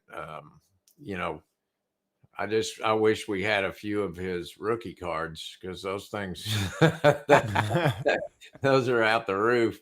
And, I can't really say much about because the rookie card that had sold for the 12.6 million. Wow. I was sitting with him in his restaurant in New York when that same card had sold for 50,000. And someone came in and told him that, and of course he said his few choice words. He was like, "Who in the hell would pay that for a baseball card?" But he would really be shocked at what they're these cards and things are going for today. And me and my brother we didn't have a ton of things left from Dad, so we try and use the nice photos and things like that are signed. They're originally signed by him, because there's a lot of bogus stuff out there, and so we would prefer to be there to take pictures with the people, and that's kind of our authenticity, to prove that it's came from us. That's pretty cool. Yeah. You got to watch out for that, I would imagine. Danny, go ahead. Oh, I'm sorry. Go ahead. No, I was going to ask you, man. I mean, obviously, your dad meant so much to so many people in the game of baseball, and I think a cool thing is that I'm sure you've come in contact with so many people that have such great stories about your dad. Like, what's been your favorite story that you've come in contact with somebody that, whether it's on the street, whether it's at some kind of gathering, but like, what's been your favorite story that you learned about your dad that maybe he didn't tell you himself? Well, there's so many that, my brother David looks so much like my dad, and for instance, we were in New York one time walking from the hotel to the restaurant. Dad had already passed, and my brother looks identical almost to my dad. And someone came up to him just on the street and said, "I thought you died," and he's like, "What?" Yeah. And so the guy just explained, how big of a Mickey Mantle guy he is. And it was just neat meeting us and that type of thing. But yeah, man, there's so many stories, because, him and Whitey Ford and Billy Martin were the three musketeers, so to speak. And they had their share of fun and all that. And so they really had a lot of stories that you really can't speak much on on this. So but they were, there's a lot of great stories, like his he still holds 6 records in the World Series in the offensive section. And so and I don't expect any of those will be passed, because like I said, he played in 12 World Series. And not a lot of people get a chance to play in that, but in that point in time, they're using like, they call it postseason. Well, to me, postseason is the World Series, because when Dad played, there was no playoffs. That's right. You just, the best team, the team that had the best record went to the World Series. And so, but that's kind of a deal that kind of gets to me, because they mix in the World Series stuff with the playoffs is what I call them. And so, anyway, that's kind of, a black eye for me anyway. St. Michael Soldiers, Homegrown Kindness Project, Lions to Cure, Fields Auto Group putting on a big show next Wednesday, at Porsche Jacksonville. It's at Atlantic Boulevard. It's a cool place if you've never been to that. But 7 to 9:30, and you can. We put the link out there, and we're going to put more out there that you can find it if you haven't seen this event. But special guests include Donnie Van Zant, David, and Danny Mantle. We're talking to Danny Mantle right now. Doug Flutie as well. Ricky Medlock, Josh Scobie's going to be there. They've got some unbelievable auction items, from Leonard Skinner to Carrie Underwood to Lainey Wilson, all these other different things. So you can check out the auction. It's live right now, and just push that out on Twitter, by the way, right around our show, so you can link right to it. And if you have any questions about it, we'll be there next Wednesday as well with do my live sportscast from there on CBS 47 and Fox 30. So a really good event, as they have a big party next Wednesday, Rockin' for a Cure, and they continue to raise money for research to cure cavernous malformation is the targeted mission by everybody next Wednesday. As we continue to visit with Danny Mantle right now, and I wanted to ask you this: how do you have an obligation to stay connected with the Yankees organization in particular? How do you feel that? Is that a responsibility in a sense because of your name and how big that name is in the sport of baseball, specifically with Yankees fans? Yes, we're still close with the Yankees, and my favorite player is Aaron Judge, and he's just. That guy's amazing. I mean, he's 6'8", 280. And I mean, he runs that. My dad would just love to have seen that guy play. I mean, because to see the amount of field he can cover at that size is pretty damn amazing, because that's a big guy. And so, but yeah, we anytime, they ask us to do something, we're there. And, of course, it's funny because when we used to go to the old timer games, Dad and Whitey and all those guys were still younger. And, now you're looking at Jeter and all these people and you're thinking, wow, man, that was, I guess time is traveling. So we enjoyed, the time we get to spend with some of the people. So.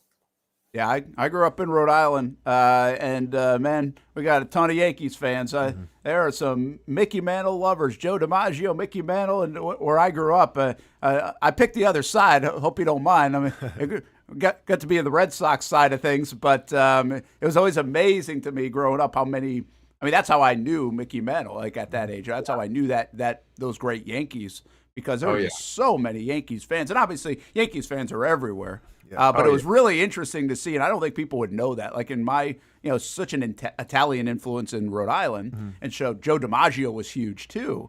But I mean, you were right next to Boston. You'd think everybody was a Red Sox fan. Yeah. And not where I grew up. I mean, I have so many cousins and family that are just diehard Yankees fans, and I don't talk to them, quite frankly, Danny.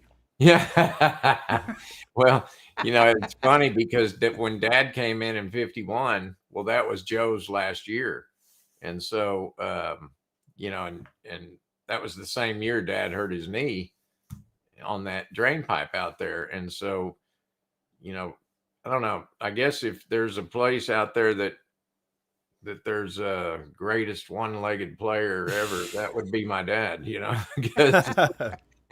because he tore his leg up right, in the very first World Series. And the hit was from Willie Mays. So I don't know who you blame, Willie or who, and so, but no, he managed to make a great career, and have just, he still has tons of fans, I mean, you go to a Yankee game or even here at the Rangers, I mean, you see tons of number 7 jerseys and, it's just a very big honor for us. And I know it would be for him. Dan, go ahead. No, you go. Danny, you mentioned like how humble, your dad was and everything. And he was even a big part of pop culture long after he played baseball. I remember being a kid and watching a certain Seinfeld episode where he's featured on there where essentially they talk about him and Kramer getting in a fight at a Yankees fantasy camp and Kramer ends up knocking him out or whatever. Like, was your dad was he aware of that? What do you think about the episode? Do you think it was kind of cool? Did he not even know what Seinfeld was? Like, how did he feel about all kind of that attention and, in a show like Seinfeld, which at that time was probably the biggest thing on TV? Oh yeah, it was huge. And, of course, he's used him in tons of movies and all that. Dad just loved it because, after you've been out of something for a long time, I mean, it is amazing to, still be mentioned and honored and all that type of stuff. It's great, and so my dad just, like I said, he would have been a quiet, person because he wasn't one to take all the accolades and run with them, and all that. But he was very, just a very soft-spoken guy. And, he did a lot of things that people don't know about, with charities and things. And, he was just that type of guy. He just wanted to do it because he wanted to do it, and that's how he was. So. Well, he's still doing that too, by the way, with this big event coming up, Rockin' for a Cure, and your whole family. So congrats to you guys for continuing his legacy and helping so many other people out while doing that. And that includes right here in Jacksonville next week. It'll be good to see you and meet you next week at this event. Let me leave you with this. Obviously, do you I'm a traditional baseball guy, so some of these new things have I mean, I watched a Toronto Blue Jay the other day. 3-2, 2 outs, didn't even take off with the pitch. Yeah. I mean, it's unbelievable. I mean, this happened on the World Series stage. I couldn't believe it. Or I always kind of defend bunting still. Like, are you appreciative of today's game? Do you like today's game? Or are you kind of torn sometimes between today's game and the game your dad played so well? Yeah, I think I'm like my dad. I'm more of a traditionalist, and I don't know a lot about the war and all these different numbers and things, because that was one of my dad's worst things, was going under 300. The batting average was the huge thing back then, and when he went under 300, because he kind of stuck around maybe a year or two too long, I think that bothered him the most of anything, and they hardly speak of average anymore. They, like you were saying, Dad was considered the best drag bunter in the game. And I don't even hardly see a guy tried to bunt the other night. I don't know who it was. Brutal. It was brutal. Right to the pitcher. Yeah. They said he was the best bunter on the team, by the way, and he delivered that. And so, but look, these guys, Dad wasn't one of the old timers that sat around saying, we were a lot better than these guys. Cause these dudes are huge, Yeah. So my dad was just a guy. He just played the game the way he did. And he loved it, and that's all he was born to do. And so that's what he wanted to do. So. Well, I'll tell you what, he could play in any era. I mean, those 536 homers, they would take those right now. And by the way, hey, the way that ball flies might have hit 700. It could have, and that's one of the things we have in the auction. We it was a little bit after Dad had passed. A really good painter had painted 200 paintings of Dad, and he's holding a ball straight out. I don't know if you've seen the photo or not, but it'll be at the auction. And but that particular picture was taken from a real picture, because it was in Washington where he hit the ball completely out of the stadium. Well, when it leaving the stadium, it hit a beer sign and took a chunk out of the ball, but continued out of the stadium. So that's where this picture is taken from. So we're hoping that picture brings a lot for the foundation, and because it's a painting, and there, like I said, there was only 200 of them. So we're praying that things like that bring in something. So. I'm looking at the silent auction. That's probably going to be a live auction item, is my guess, on that event. So there will be live auction and silent auctions. So very cool. Danny Mantle, hey, thanks for taking a few minutes with us this morning. And again, we'll see you next week right here in Jacksonville for Rockin' for a Cure. All right. And thank you guys very much. You bet. It's Danny Mantle. Okay. And he'll be here next week for this event, Rockin' for a Cure at Porsche Jacksonville, next week, 7 to 9:30. Pretty neat. What's cool about that, I think that could be I don't know the right way to say it, kind of like a burden in a way. Where you're always asked about your dad, in a sense, but also very cool to continue the legacy of that. And this is, I can't imagine many people, even in the, playing in the 50s and 60s, the Stars, would imagine their legacy would be so strong 70 years later. No, without a doubt. You know what I mean? Yeah, and be able to do things like this, really, where you can impact the world with the dollars raised for dollars that are going to get raised for this event, like Rockin' for a Cure next week, which is kind of cool. Yep. Neat way to do it. Yeah, man. I mean, it's like it's such a unique circumstance where, I don't know how I'd feel about it. If my dad's Mickey Mantle, right? It's just like, dude's a legend, and I think it'd be cool though, because you hear so many. And that's why I asked him that first question, like, what's your favorite story? Just because I'm sure it's really cool to hear so many things about his dad he probably never even knew. Probably didn't know, right? Like that's especially when he goes to those old times. Now he's been doing that for a long time. Yeah. Really good stuff. By the way, the auction has things like Leonard Skinner signed drumhead from 2019. You've got a bunch of different guitars that are going to. We've got a Leonard Skinner guitar right over here, actually, in our studio. And there's a Brett Michaels one, a Styx one, a Leonard Skinner one. These guys reach out and are able to get a lot of different things. Carrie Underwood signed acoustic guitar. So from all different genres of music and also sports. And we'll have more on this, but should be pretty cool. And St. Michael Soldiers it does such a terrific job. And this one obviously really close to the Van Zandt family and Leonard Skinner as well. So check out all the links and support it if you can and spread the word next Wednesday here in Jacksonville on November 5th. Brent Martineau, Austen Lane, let's take a time out. We come back, talk a little bit more about the Jaguars. I want to get to Travis Hunter in his second half. There's some evidence to show you that Travis Hunter is going to have a good second half of the season. All right. Let's look at it. And it's not just the London game, which could be considered by some kind of garbage time in the second half. Sure. So is it a sign of things to come? Let's talk a little hockey today. The Iceman out in Utah, scheduled to join us on the show as well. Most of us know how to throw.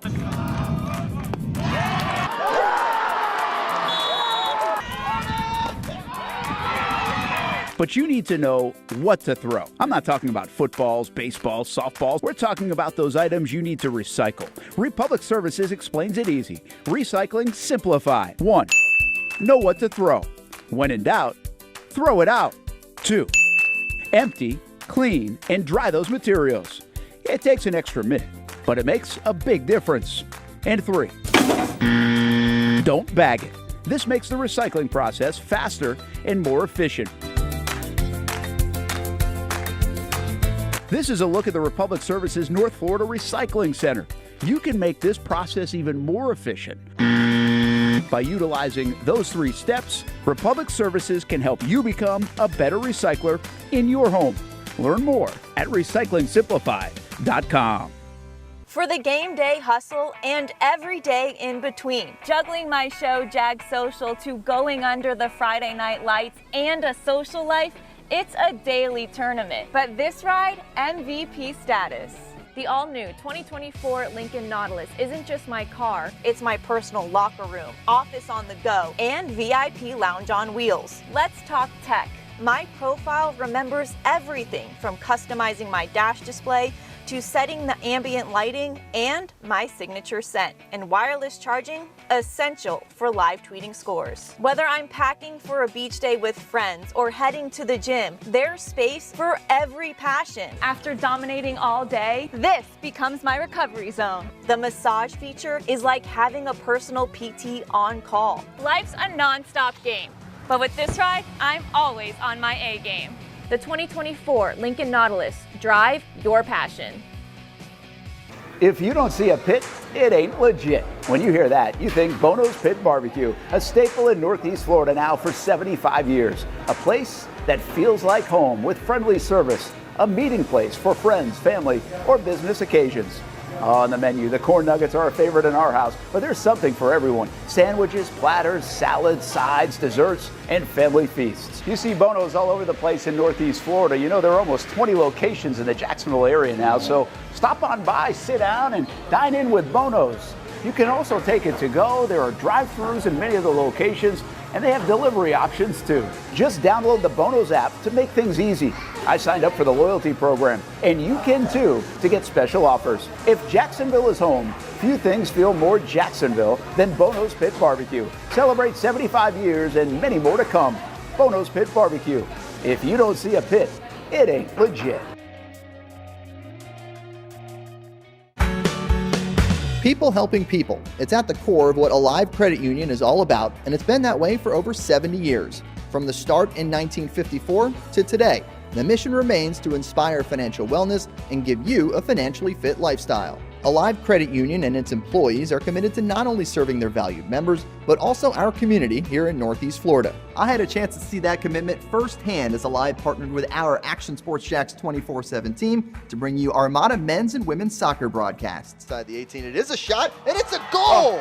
Chloe Chivers! And that connection to the community continues with Alive Credit Union's support of the Police Athletic League of Jacksonville. Alive Credit Union's commitment to our community also involves serving the financial needs of all first responders through the recent merger partnership with City and Police Federal Credit Union. Join the community and become a member of Alive Credit Union today. Find out the many ways you can be inspired in financial wellness at alivecu.coop.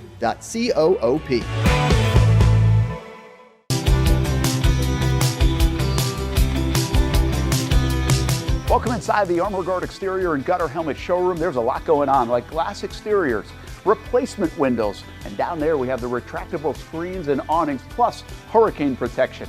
Let's talk more about those gutters, and to do that, we bring in Kevin. He's the owner, he's the expert.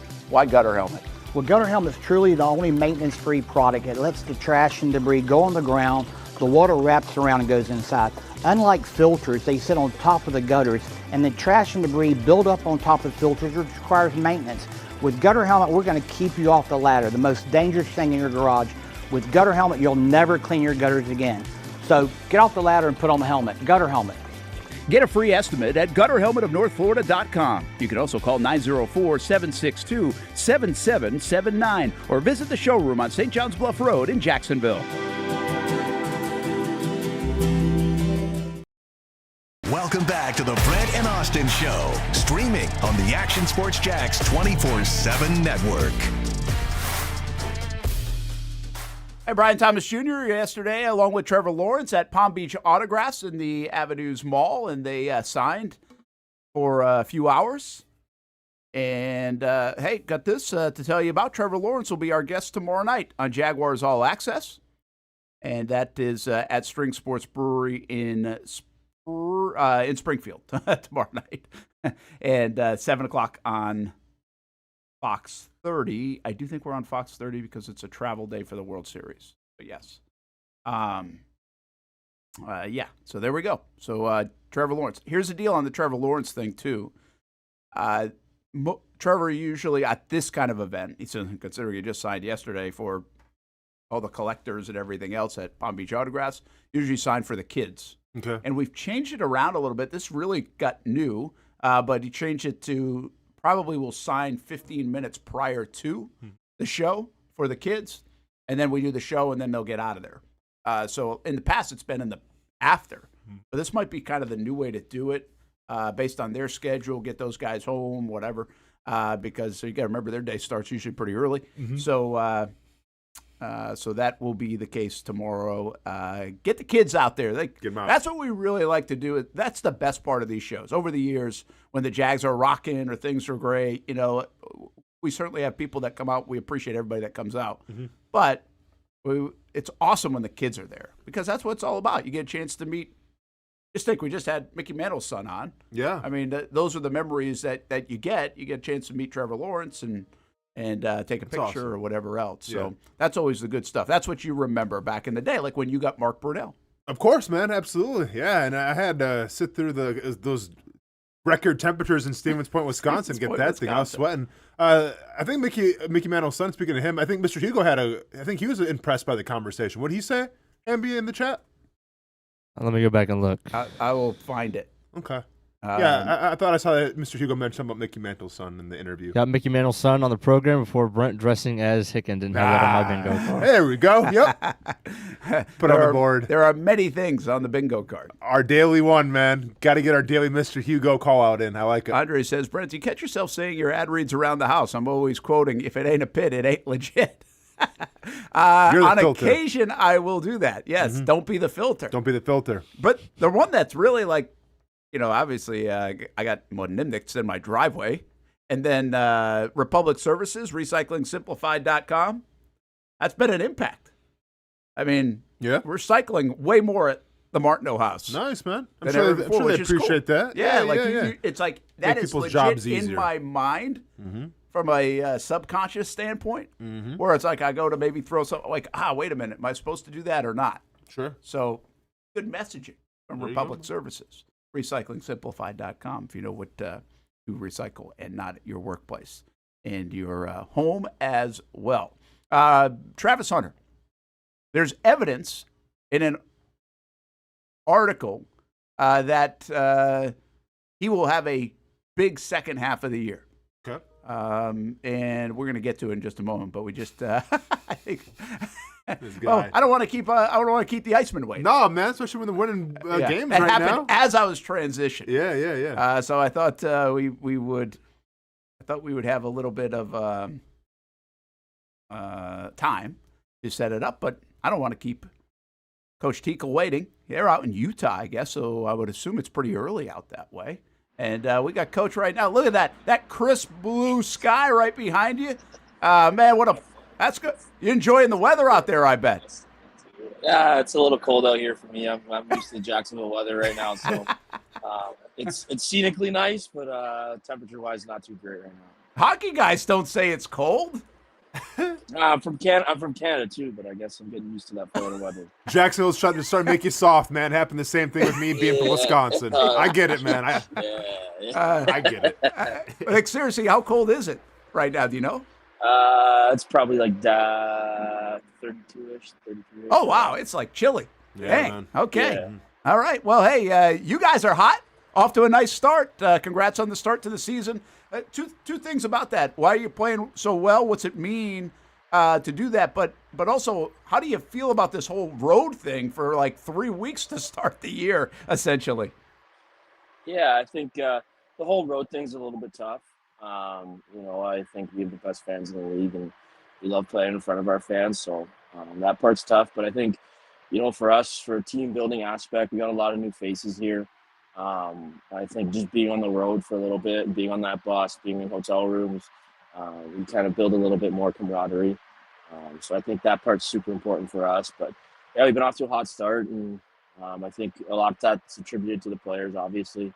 Our leadership group that came back, and Chris Brown, Garrett Van Wy, and Logan Cockrell, who hasn't played yet, obviously, but they're definitely in the room, making sure everyone's on the same page and spreading my message and keeping everyone on the same page. So a lot of that's attributed to that leadership group.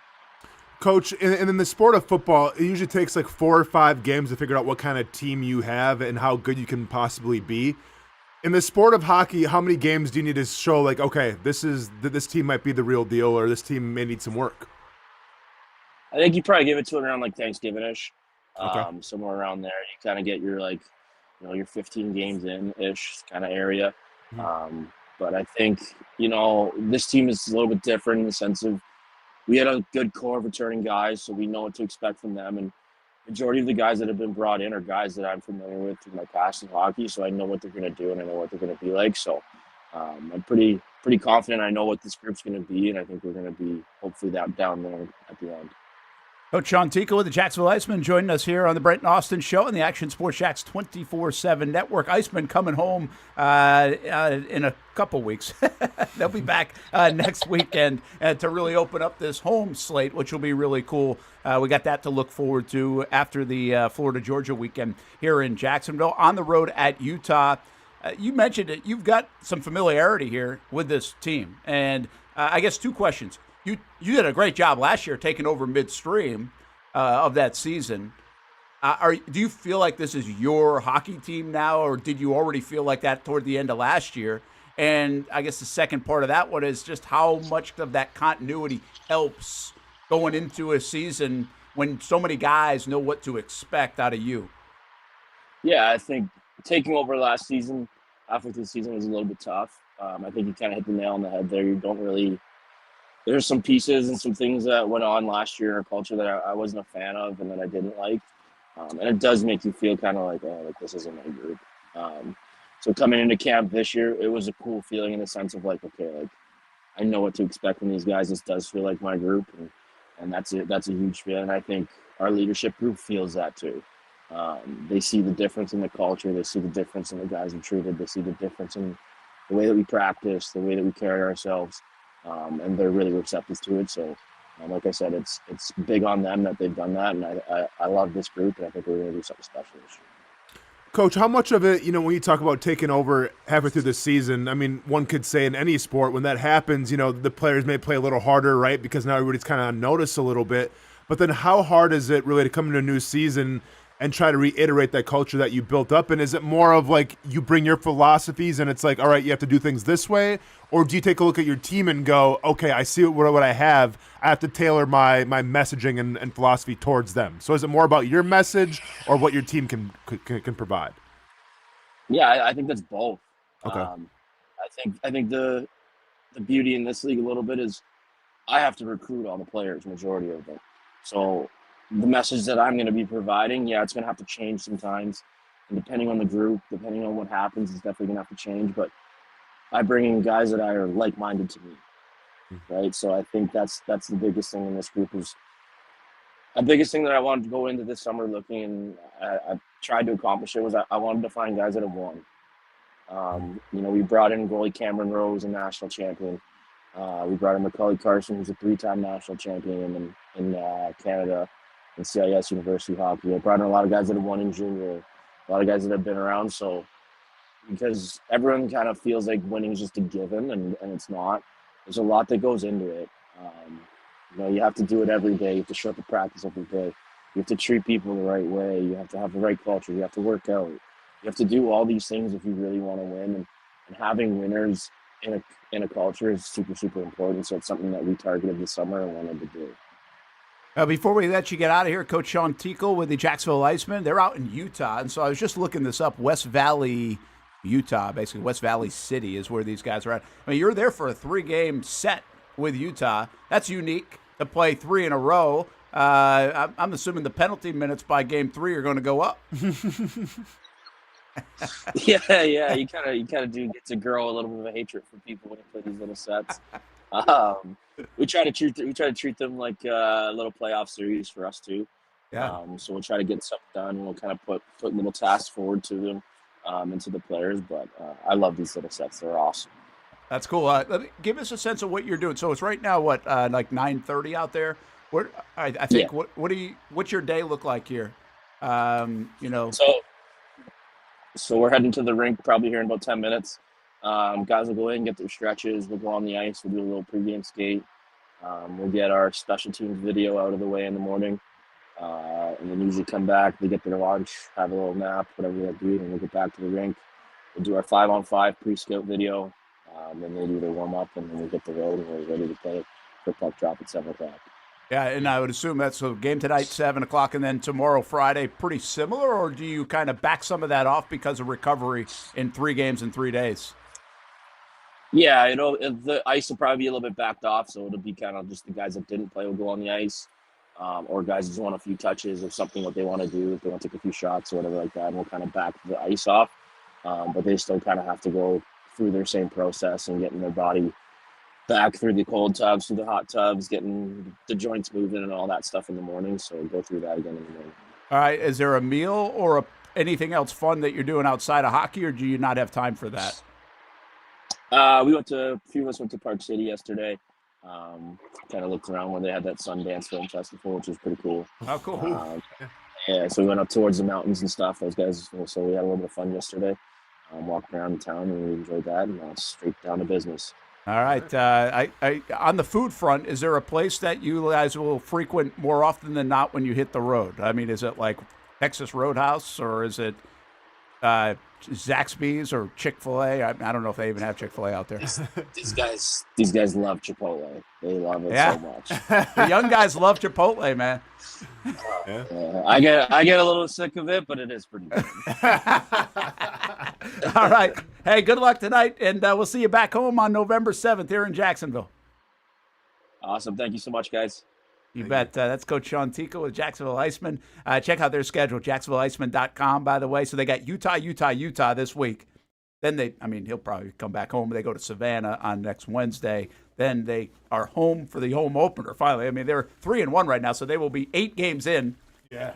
And then start at home on the 7th and 8th of next week. And then they got a nice little home stretch after that. I mean, they are, let's see, 2, 4, 6, 8, 10 out of the next 12 games at home. Nice. In the month of November.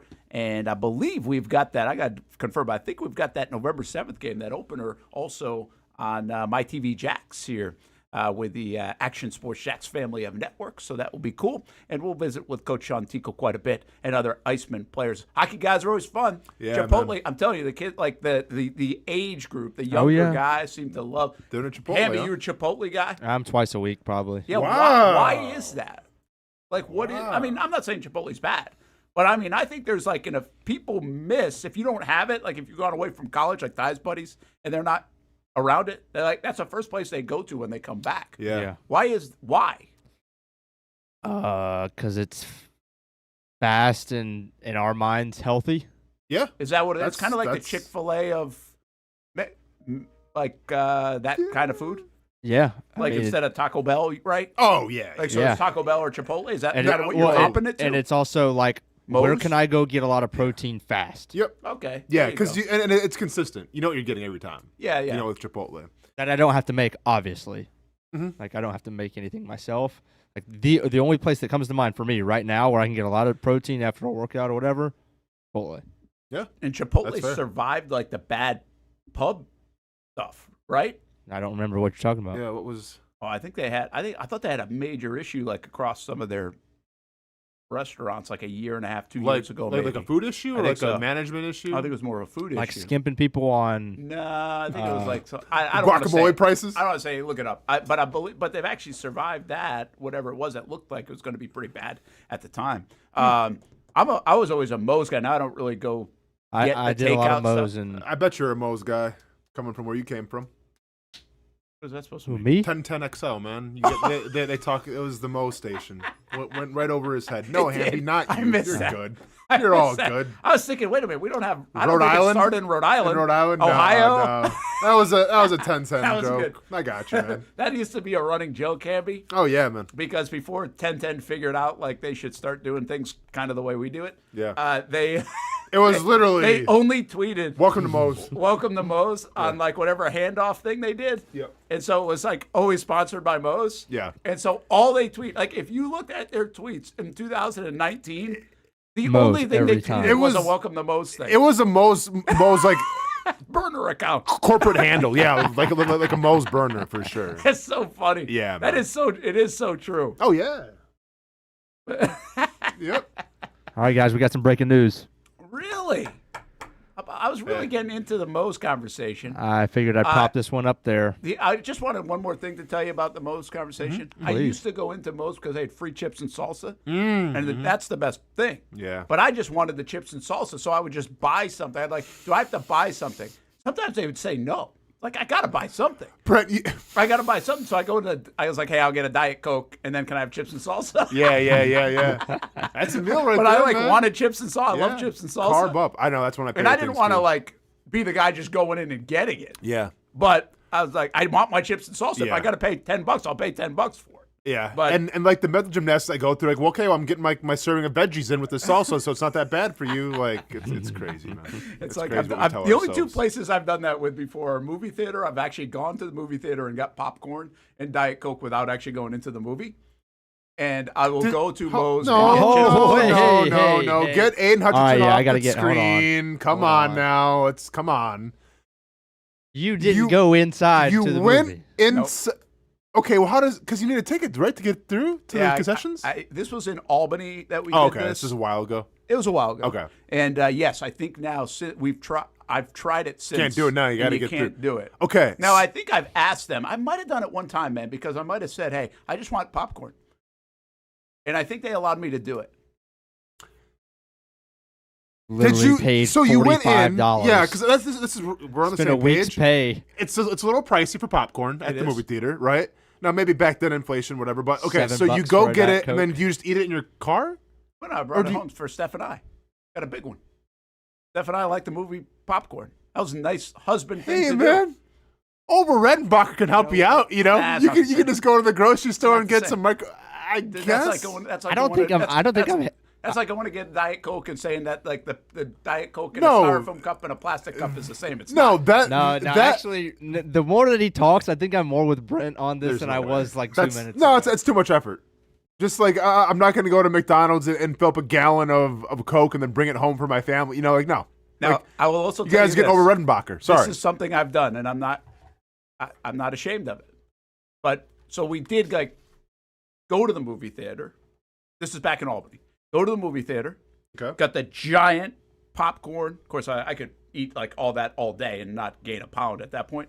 All the big popcorn and the big Diet Coke refillable. Yeah. Eat it all. Refill it. Take it home. Take it home. Come back the next day and refill it again. It's a lot of popcorn. Did you go to a second movie? No. But at the time, you could get through there. And so I would just How take the old were thing. you? About 28. Okay. I mean, 30. I don't know. How old am I now? I don't know. Yeah, about 28. That's a college thing. That's like, yeah. Hey, man, you're paying bills and stuff now. Like, like you're a member of society. You can't be okay. I'm just admitting it. You went and scammed the movie theater. I mean, Hey, I do listen, like movie theater they've popcorn. scammed us enough. Oh, I know. All right? It's like, that's like sneaking into a travel ball game, man. You don't feel bad about it. Yeah. That's a good point. All right. Aiden Hutchinson, what do you got? 4-year extension, $180 million. Yeah. 45 per, 141 guaranteed. Wow. Most guaranteed money ever for a non-quarterback. Coming off an injury, too. How much guaranteed? 141. Oof. Wow, what a weird time to do it. Are they in a bye week? No. They're 7.5-point favorite against somebody this week. Trying to get out ahead of it, I feel like. Because I feel like his price is only going to go up. You think so? Well, I mean, they put the Vikings this week. And I talked about this during the preseason. Like, he didn't look the best with that, like, his leg and everything. Like, I thought he was going to kind of take a step back. He's got 6 sacks this year. He does. Like, he's still doing his thing. So, I feel like this is an example where if you let him ride out through the whole season, what happens if he gets, I don't know, 15, 16 sacks? I mean, I think the price would even go up with that. So, I get what the Lions did. He means a lot to that city. He means a lot to that team. Oh, listen, I'm not hating on this deal at all. I'm just like. But so he's the highest paid edge rusher, yeah? Or not? Not necessarily. I think he's a tick below Micah.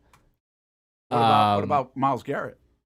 And Miles. Okay. But as far as just total guarantee, 141 is the most for any non-quarterback. Yeah, well, that's... And listen, you're always trying to be like the next whatever, right? You got to break the bank and figure out, like, then that's the win. There's always a win somewhere for a player to be able to be like, that's the most ever. Yeah. Right? And every agent wants that because then the trickle down on every agent doing that is real. The happiest guy in America right now is Trayvon Walker. Yeah. I mean, because I'm not telling you Trayvon's going to get this deal, but he's about to bank a lot of money. Yeah. And I think we knew that, but this just gives you like, whoa. He's going to be here, you think? I do. Let's take a break. We're late on break. Let's talk about that when we come back. I want to get to Travis Hunter, and I want to get to that. Okay, what does this mean for Trayvon Walker? What does this mean for the Jacksonville Jaguars? Does this change the way you look at it? Austin brought up an interesting point a couple of days ago. If you look at the guys that are on these max deals but don't have the quarterback, the teams aren't doing well. If you look at these guys on max deals, non-quarterback position, but they do have the quarterback, well, that's not as alarming. Well, the Jags think they've got their quarterback. They're paying their quarterback. So paying Trayvon, paying Josh, like, can they pay all three? Does it make sense to pay all three? And I think I know where I land on this, but we'll see where everybody else does as well. Huge deal for Aiden Hutchinson, who's been a fantastic player, by the way, and he's only 25 years old. Well, I think Trayvon's 24. How about that? Crazy stuff. We'll be back right after this on the Brent and Austin Show on the Action Sports Jacks 24/7 Network. Choose your own adventure. It's not just a saying, but a way of life here at Cycles of Jacksonville.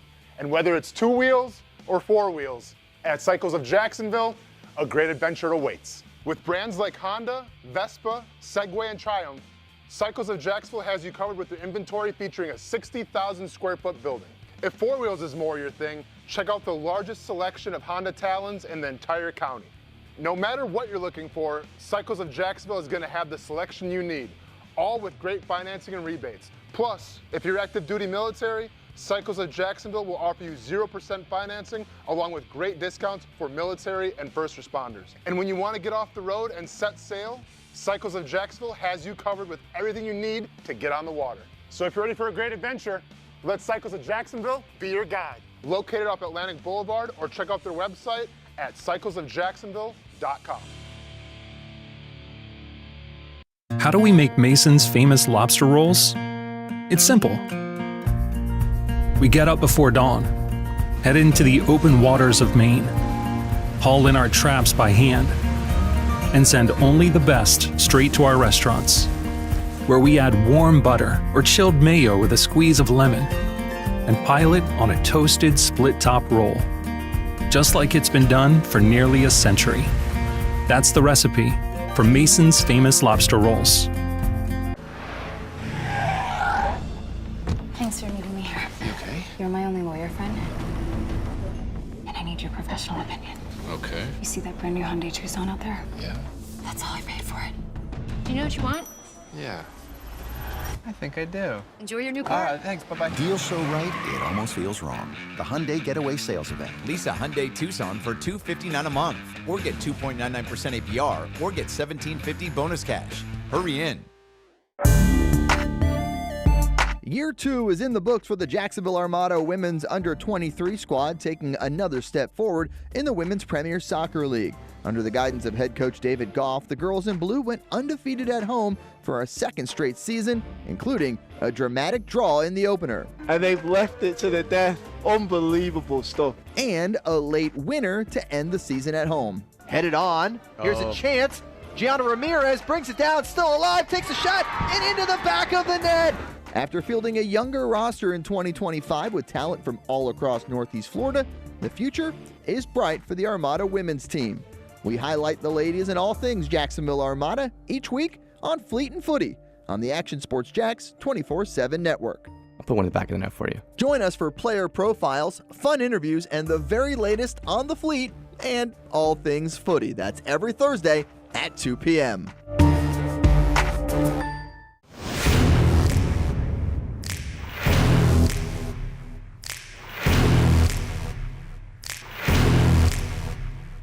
Grab some friends and go to a restaurant, or head out for a drink and some conversation. Watch your favorite team play on the big screen. Or how about play some games? You can do all of that in one night at Best Bet. Each location has a different vibe, its own personality, like here at the original Best Bet in Orange Park. When you walk through these doors, everybody knows your name. And here in St. Augustine, it's the newest location. Play some poker. How about the table games? And don't forget about Ace's Sports Bar and Grill. And then there's the Jacksonville location right here on Monument Road. It's the biggest poker room in the state of Florida. Maybe you'll find yourself a seat right here at the final table.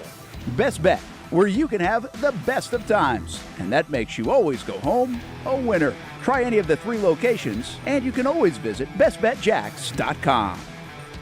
Putting your needs first. It's the backbone of how First Florida Credit Union does business. In all honesty, you might as well be speaking another language when it comes to finances. Sure, I'm good with my money, but what am I missing in the fine print? That's what led me to First Florida Credit Union. They're the perfect choice for anyone starting their financial journey because they keep finances easy. Plus, they offer financial education and resources I can trust. So I'm always growing more confident. And as a young adult, I am constantly adding more responsibilities to my plate. From a car payment to a mortgage, it all adds up. Luckily, First Florida Credit Union makes sure it adds up in all the right places and not the wrong ones by offering better rates and lower fees than traditional banks, even if you're still trying to grow your credit. Because as a member-owned institution, First Florida genuinely puts people's needs first rather than focusing on profit. So I know as my needs change, they'll be right there to help me reach my goals. Check out firstflorida.org to learn how you can benefit too. Welcome back to the Brent and Austen Show, streaming on the Action Sports Jacks 24/7 network.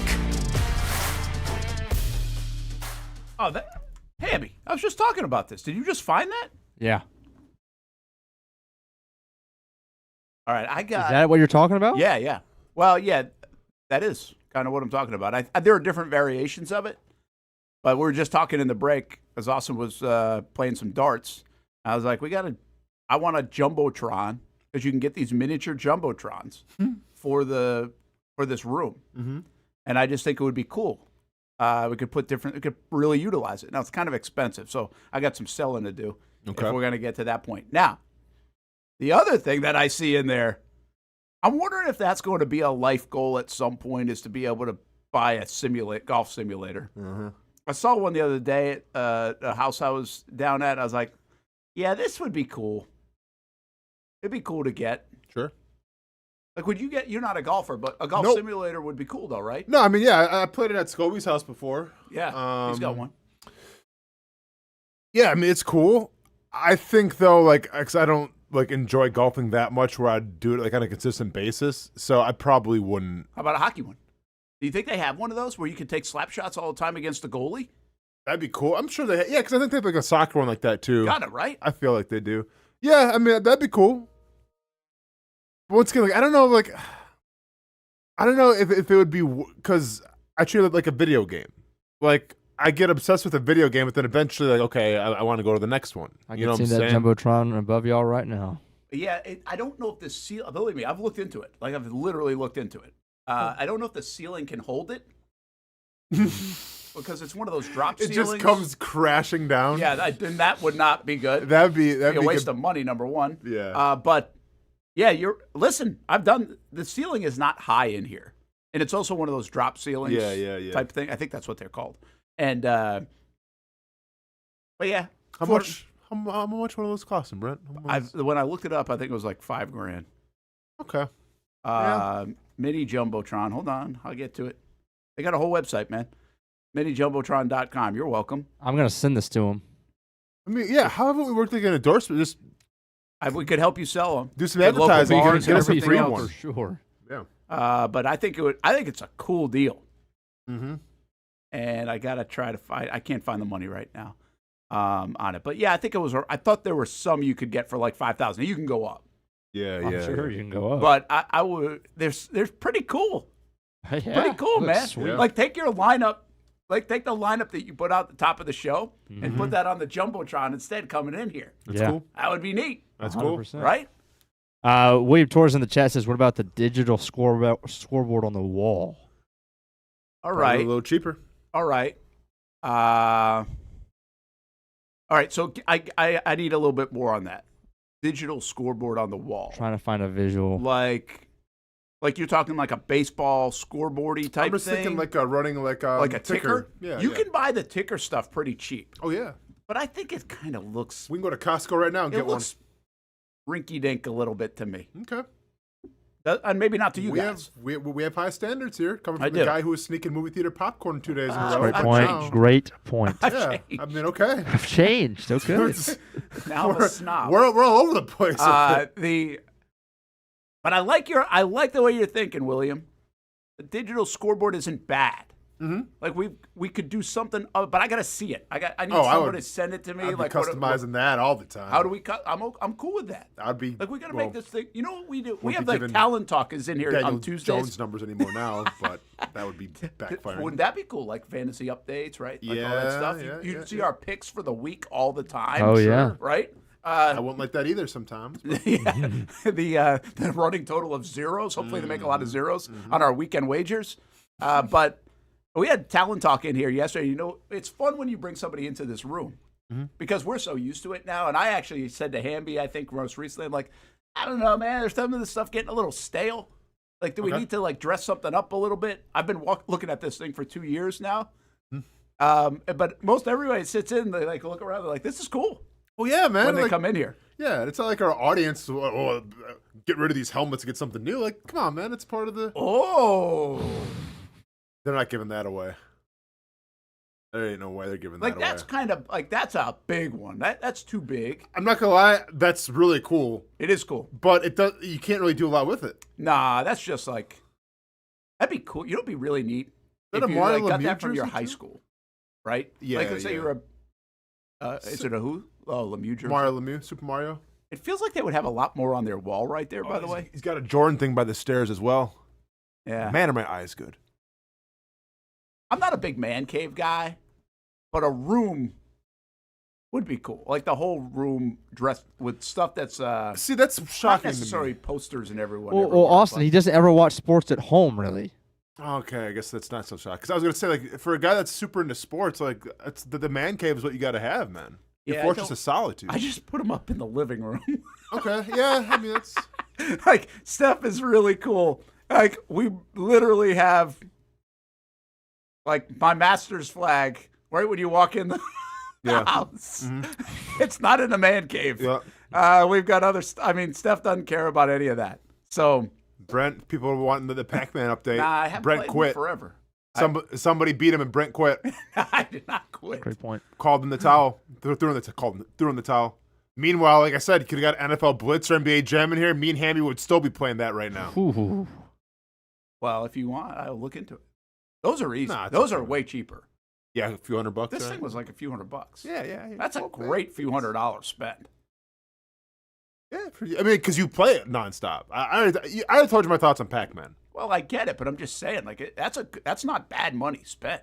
No, I'm not mad at it. That's been used by a lot. Just ask Dave Wax. But put him on the spot. Bosses are listening. That gets usage. Yeah, if Carly Ursay was here, trying to monitor what this station's doing with their time.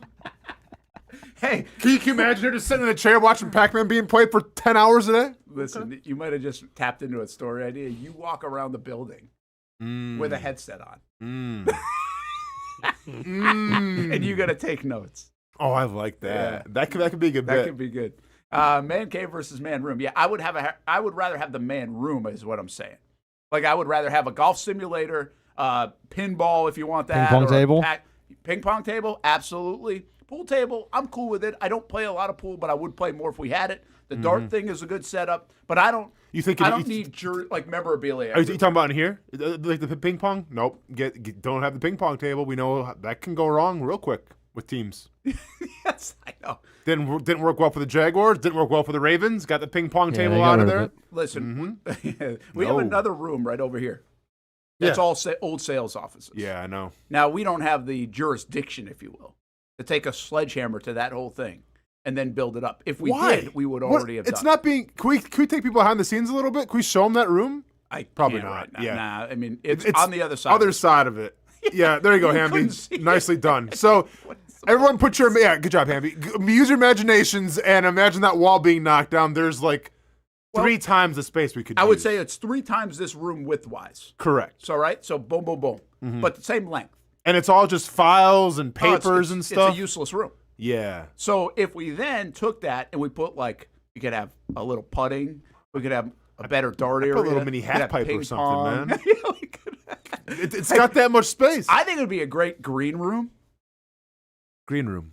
Yeah, like just a green room where guests go. Oh. So like you go hang out there until you're on the show. I got you. You know? Yeah. So again, Talent Talk, we have 4 guests. They just hang out on the couch. Yeah, but they could go be playing ping pong if they want. Yeah, but we're not the Howard Stern show. Like let's keep within reason. Well, we could become that. That'd be cool. Maybe if we have a nice area, we get nicer guests. That'd be cool. Hamby's taking we already have videos great over here. guests. Yeah, but in studio guests, I should say. Sure. I got you. By the way, Talent Talk, I keep mentioning it. You can check it out. Replays on the Action Sports Jacks 24/7 network on YouTube, social media. Our new UNF Osprey show, and they play tonight. Exhibition game at 7:00 tonight. Free. Yes, live audience. Daniel Kilkenny with games. Absolutely, we could do a show like that.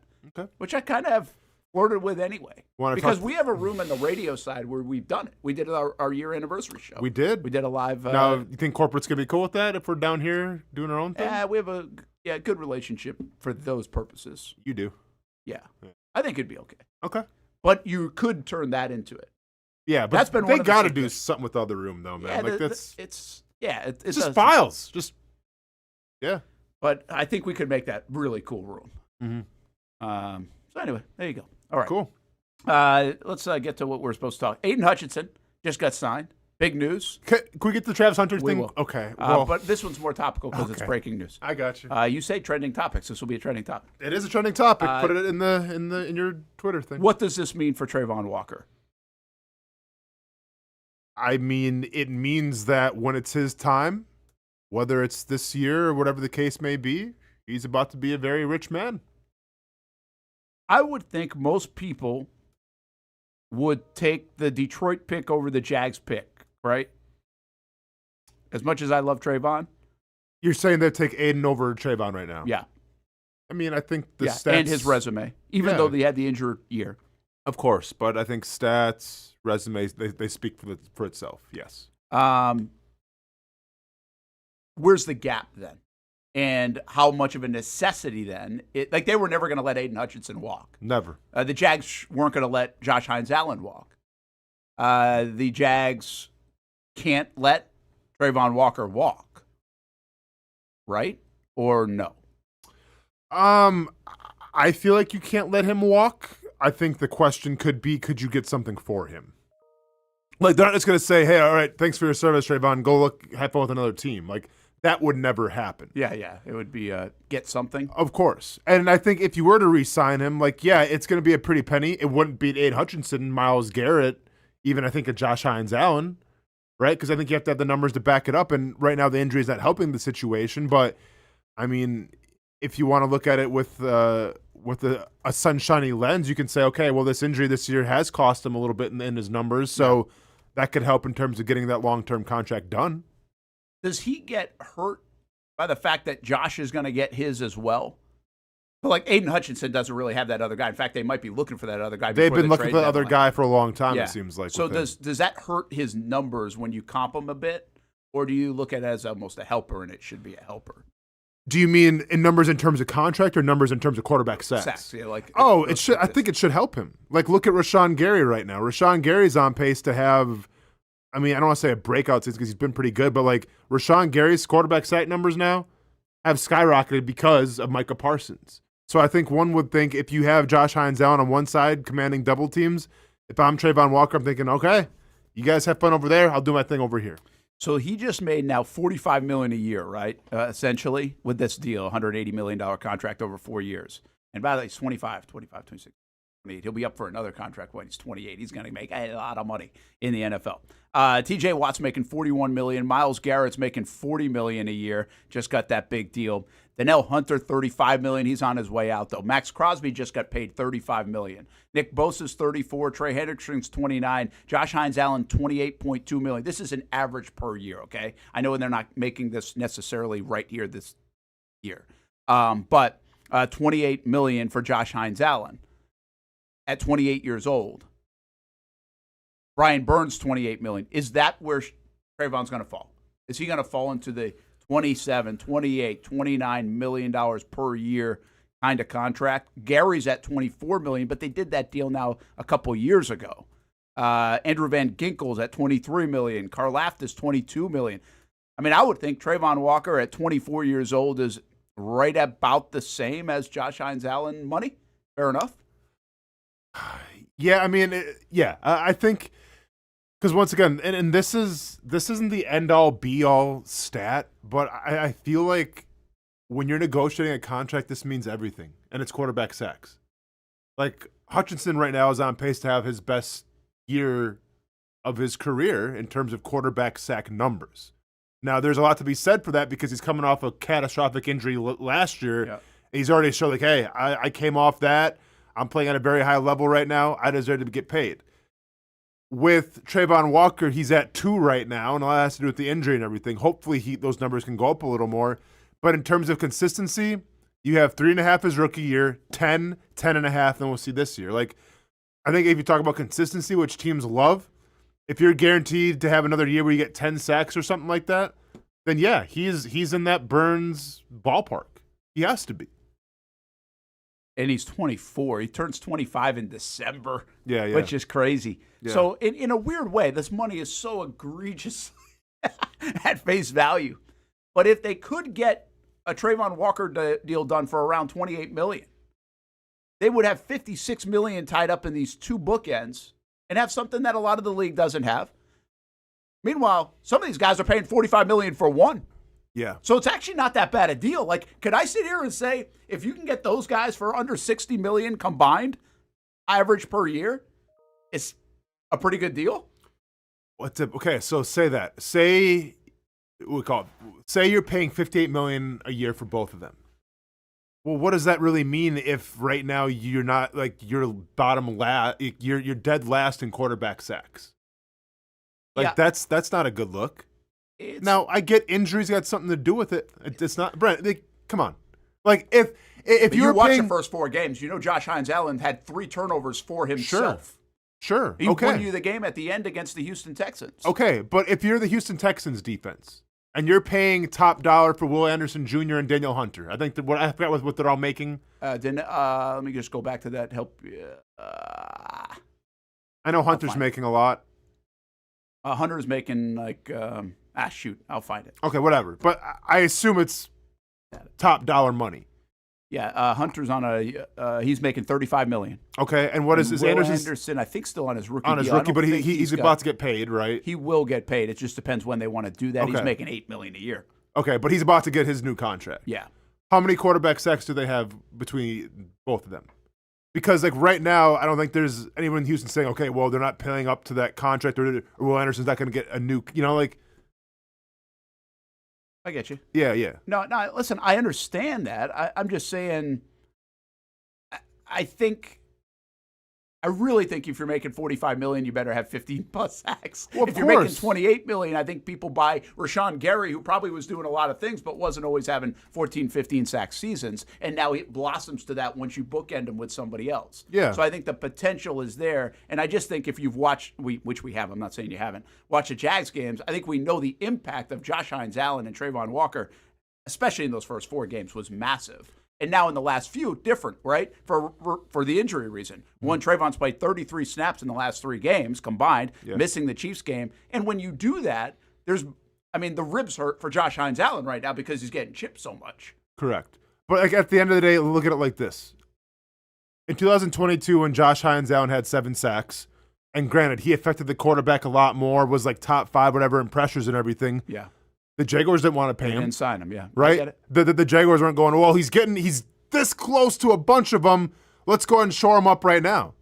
No, they said, let's see next year. Well, then he has 17.5 sacks in a season, and it's like, well, we have no choice but to give him top dollar. Like, that's just how teams operate. Yeah. So if I'm James Gladstone, I'm going to cut the check for Trayvon Walker, and a majority of my salary cap is going towards that position. Then that position, regardless of who the interior is going to be, has to elevate themselves and I think be in at least the top half of the league in terms of quarterback sacks and production. Yeah. By the way, to answer your question, Danielle Hunter has 4 sacks. He's making $35 million a year. Yep. He's got 4 sacks, which is a half a sack a game. He's on pace for 8 sacks. And what does Will Anderson? Will Anderson has 5. Yeah. See, but together in totality, what are they? I would suggesting your point though, and Houston's defense the best in the league. Mm-hmm. But I would just suggest those aren't like crazy numbers for getting paid $35 million. Trayvon has 2 sacks and Josh obviously has 1, or I think it's a half or something. Which is not enough. I think everybody knows that, but I think the gold standard's 10. I think if you're putting up 10 quarterback sacks, justify then the dollars. Correct. Yeah, I think that's right. Mm-hmm. And it looks like it's going to be a tough year to Josh get to 10, and now even Trayvon missing the games. Mm-hmm. They still have 10 games, so they certainly could get there. Mm-hmm. But it's got to go. If you're Myles Garrett, just do it in 2 games. You're fine. That's like right. That's well, some people in are just fairness, blessed. I mean, I looked this up earlier in the year when especially Trayvon, I thought he was playing really well. Mm-hmm. And if you go back to the last 20 games of his career, he's got numbers in almost every game. He's really performed well. But one of the things about Hutchinson is he'll do what Garrett does. He will get a 3-sack game, 3-sack game. He'll have a 4-sack game, and it'll really help the numbers. Mm-hmm. I mean, I'm not knocking it. I'm just saying it really helps the numbers. But he's been consistent this year. He's got a sack, 2 sacks, 1 sack, 1 sack. Yeah. And he's had a couple games where he hasn't had a sack. And once again, it's crazy coming off that injury that he had. Because I said it. He didn't look like himself in the preseason, but dude's obviously doing his thing now. So. Yeah. So, I mean, listen, I would suggest this. Well, first of all, I'm signing Trayvon Walker. I also think for that money, I think you're getting pretty good bang for your buck. What are you paying Trayvon Walker? I'll probably try to get him right around Josh's money. Right now, where the market is. Okay. I'm buying what I would suggest is low. I'm buying the projection that he's 24 years old and he does a hell of a lot in the run game too, which we don't ever talk about with a lot of these guys. I understand, but he does a lot of other stuff that helps you in your take these 2 guys or one of these guys off the defense and look what happens. Well, you took Trayvon Walker out. I mean, who's the bigger factor right now? Devin Lloyd not playing or Trayvon Walker? I suggest Trayvon Walker. But Lloyd's won games single-handedly. I know the splash plays are there. I'm just telling you, Ventrell Miller can at least come close to what Devin Lloyd's doing. Nobody's coming close to what Trayvon Walker's doing. Okay, but then let me ask you this. Is it right to pay top dollar Josh Hines Allen money for potential, or do you need to see it yourself? Because, like, nobody was mad at the Josh Hines Allen contract because the guy had 17.5 sacks in a season. Yeah. Like, but of course. Well, we've seen it. Yeah. You're talking about paying the same amount of money that Josh Hines Allen got for a 17.5 sack season when Trayvon Walker right now is on pace for what? 6, 7 sacks maybe? Yeah, after 10 and 10. Yeah. I mean, he's got, but I don't think you're paying top dollar. Like, I think that's the market. I think when you're paying $25 to $30 million right now for that position, that's more like getting Daniel Jones on the $40 million contract. It's just the way the market screams. If you really paid Josh Hines Allen, or you waited the year, you paid him for 17.5 sacks, he'd be making $40 million a year. You know what I mean? Mm-hmm. So I don't know if they paid him just on that year is my point. I think they paid him on where is he really he's in the second tier of guys. He's not in the Myles Garrett, TJ Watt kind of deal. What's the most sacks, by the way, Hutchinson's had? 10.5? And I know he's hurt, but he had 11.5. So 11.5 sacks. Second year. He just got paid. He just got paid like he's a 20 sack a season guy.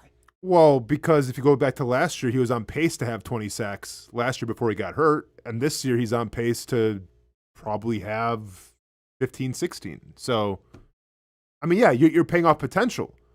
But What's the biggest potential we've seen from Trayvon Walker so far? Yeah, 10.5 sacks. Okay. 1 sack below the gold standard.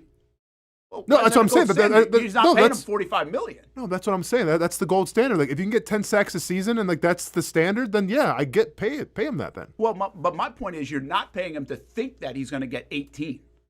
No, because you're not paying him $45 million like they just paid Hutchinson. No, I think it's a bargain if you could pay him at $28 million right now. You think if you pay the Josh Hines Allen's contract, that's a bargain for Trayvon Walker? Absolutely. Absolutely. Yeah. Because I think there's potential for 15, 16 sacks. If you go 15, 16 sacks, that's like a $35, $40 million contract. Sure. So that's where I think the upside is. Okay. And again, that doesn't take into anything else. Like, I have no idea how Hutchinson is against the run. Like, I know we don't, but they do. Like, the people inside the building value that. You know that. You've been in those rooms. They value what you do on every play, how you can wreck a play, right? And how really people game plan. I think somebody in the chat said people don't game plan around Josh Hines Allen and Trayvon Walker. I think you're absolutely wrong. I think they're the only two guys they actually game plan around on the football team on defense. They absolutely do. Yeah, I think that the issue is going to be if you pay, because this will set yourselves apart until Will Anderson gets paid, which Will Anderson will get paid because once again the numbers are going to say that he's going to get paid. But if you're paying two guys at the same position, it'd be like top 5, top 6, top 8. It really drops down. It's like here I'll look it up quick. I was just there. 3, I've been there multiple 4, times 5, now. 6, 7. Okay, so 8. So right now, Josh Hines Allen on a per year basis is the 8th highest paid edge rusher in the NFL. So if you pay two guys on the same position top 8 money, I feel like that's because once again, a lot of your salary cap is going to go to that position. Yeah. So if that's the position that you're paying, you're going to have to get at least 10 sacks apiece. Yeah. And I think it's feasible for sure. But right now, this year, they are not on pace for that.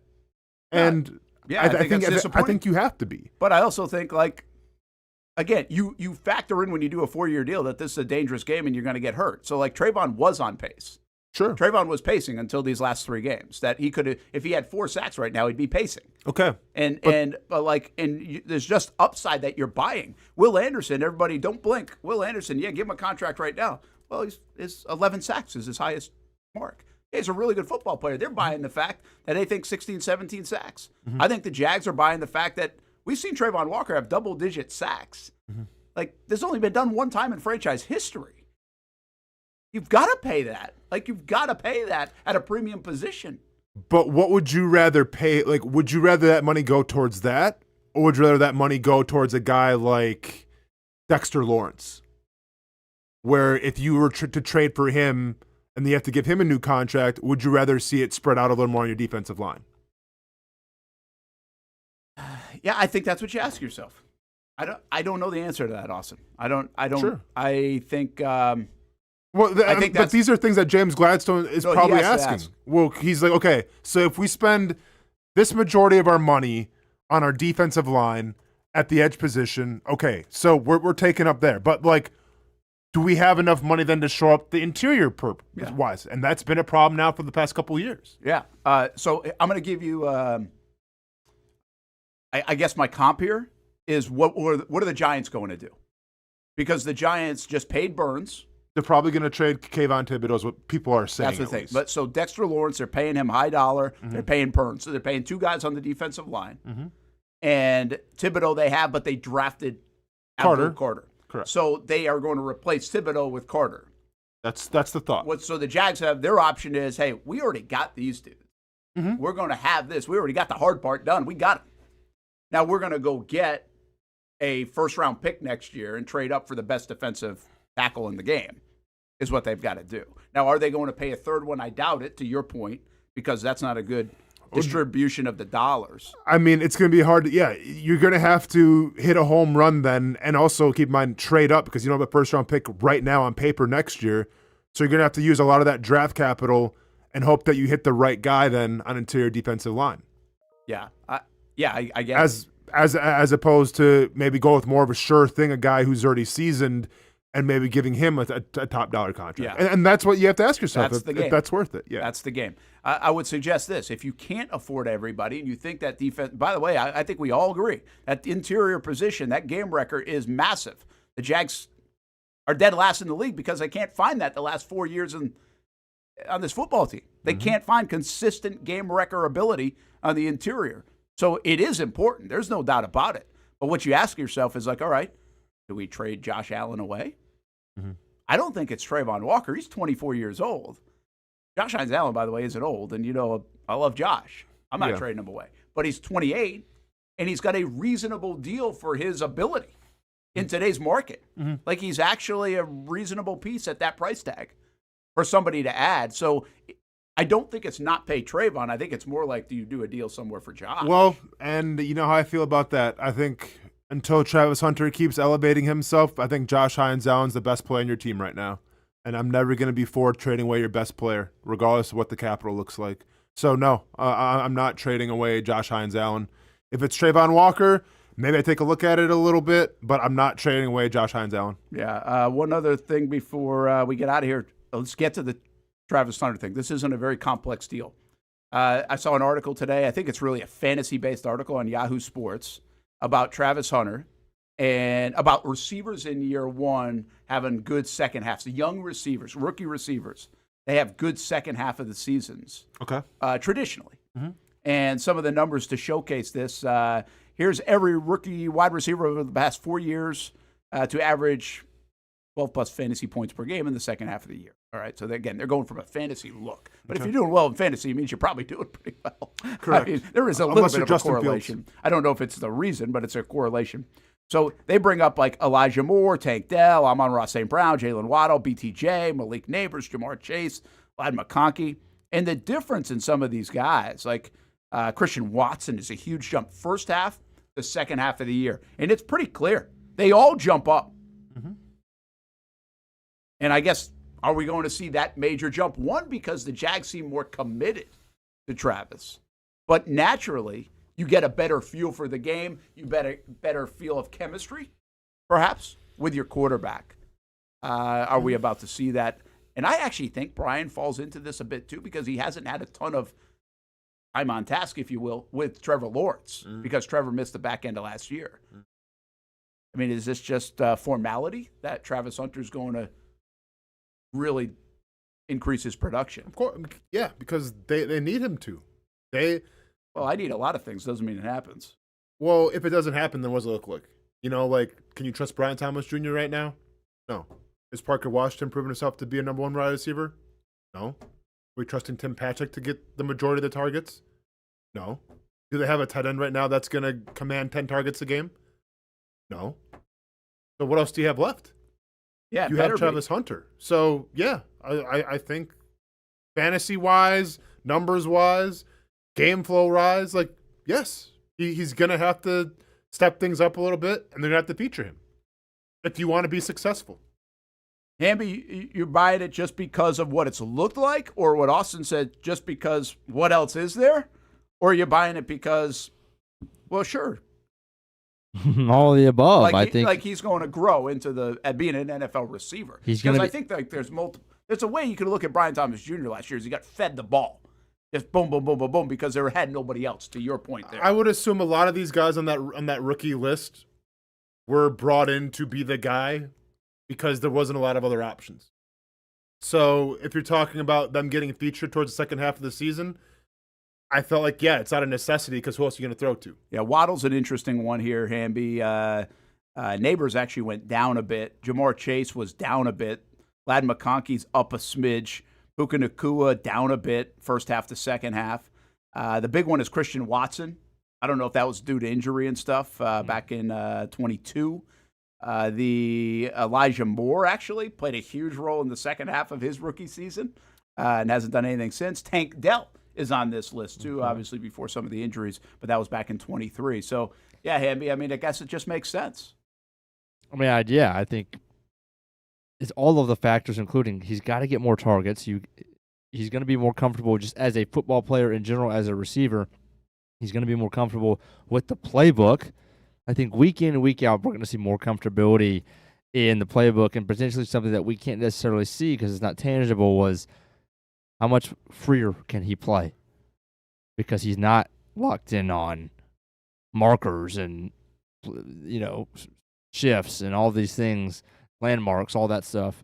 And how much is he able to just go play and get involved in the game early?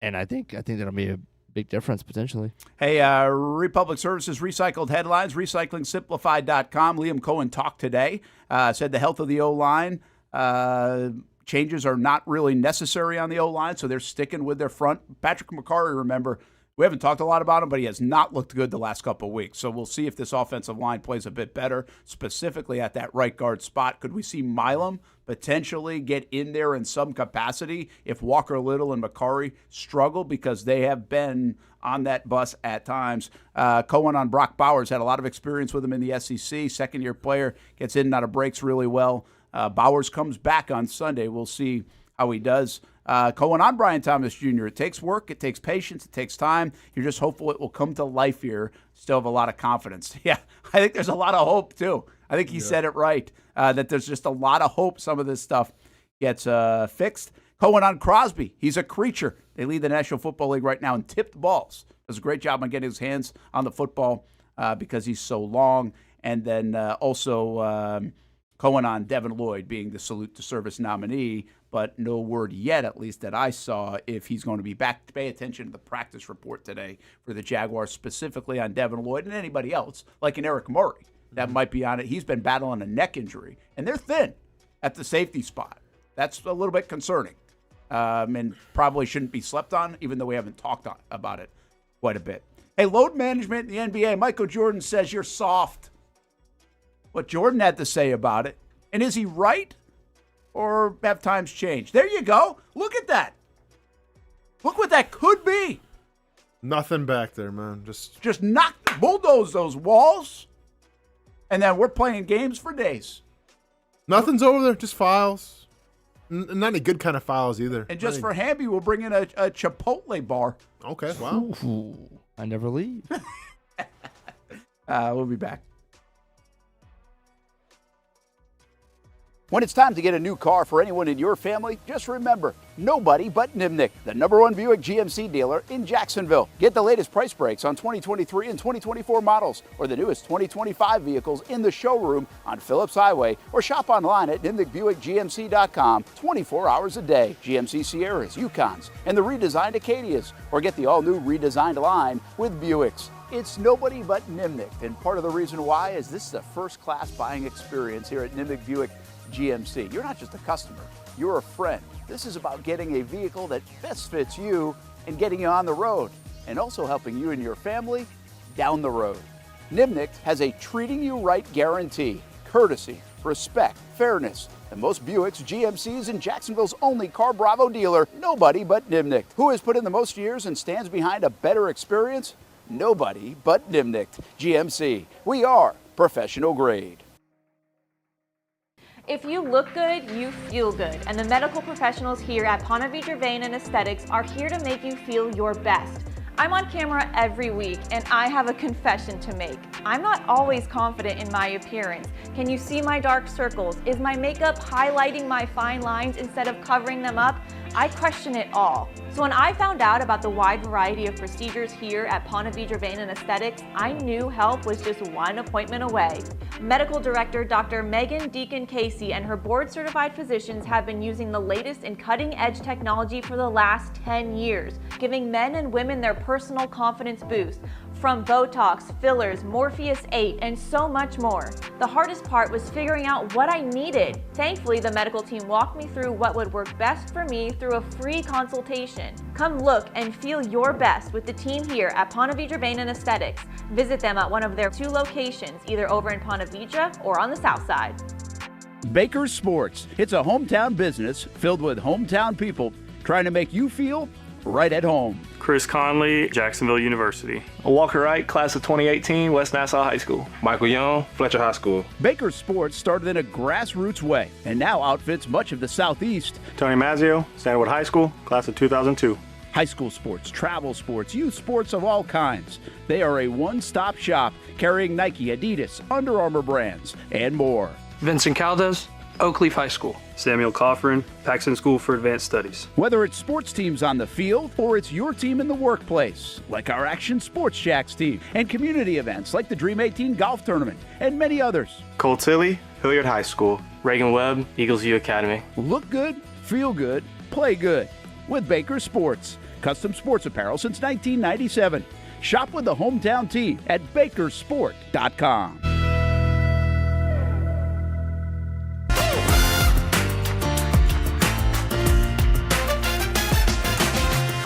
Empower a future, inspire a dream. It's a bold but simple mission for the Jacksonville Police Athletic League known as Jax PAL. Help the next generation of kids in Jacksonville shape a brighter future. Their after-school programs, teenage leadership programs. There's community outreach. It's been just an awesome opportunity to be out here with my colleagues and do something good for the community. It's really been an interesting opportunity to just see everybody work together in a way that we don't normally in the office. And there's sports.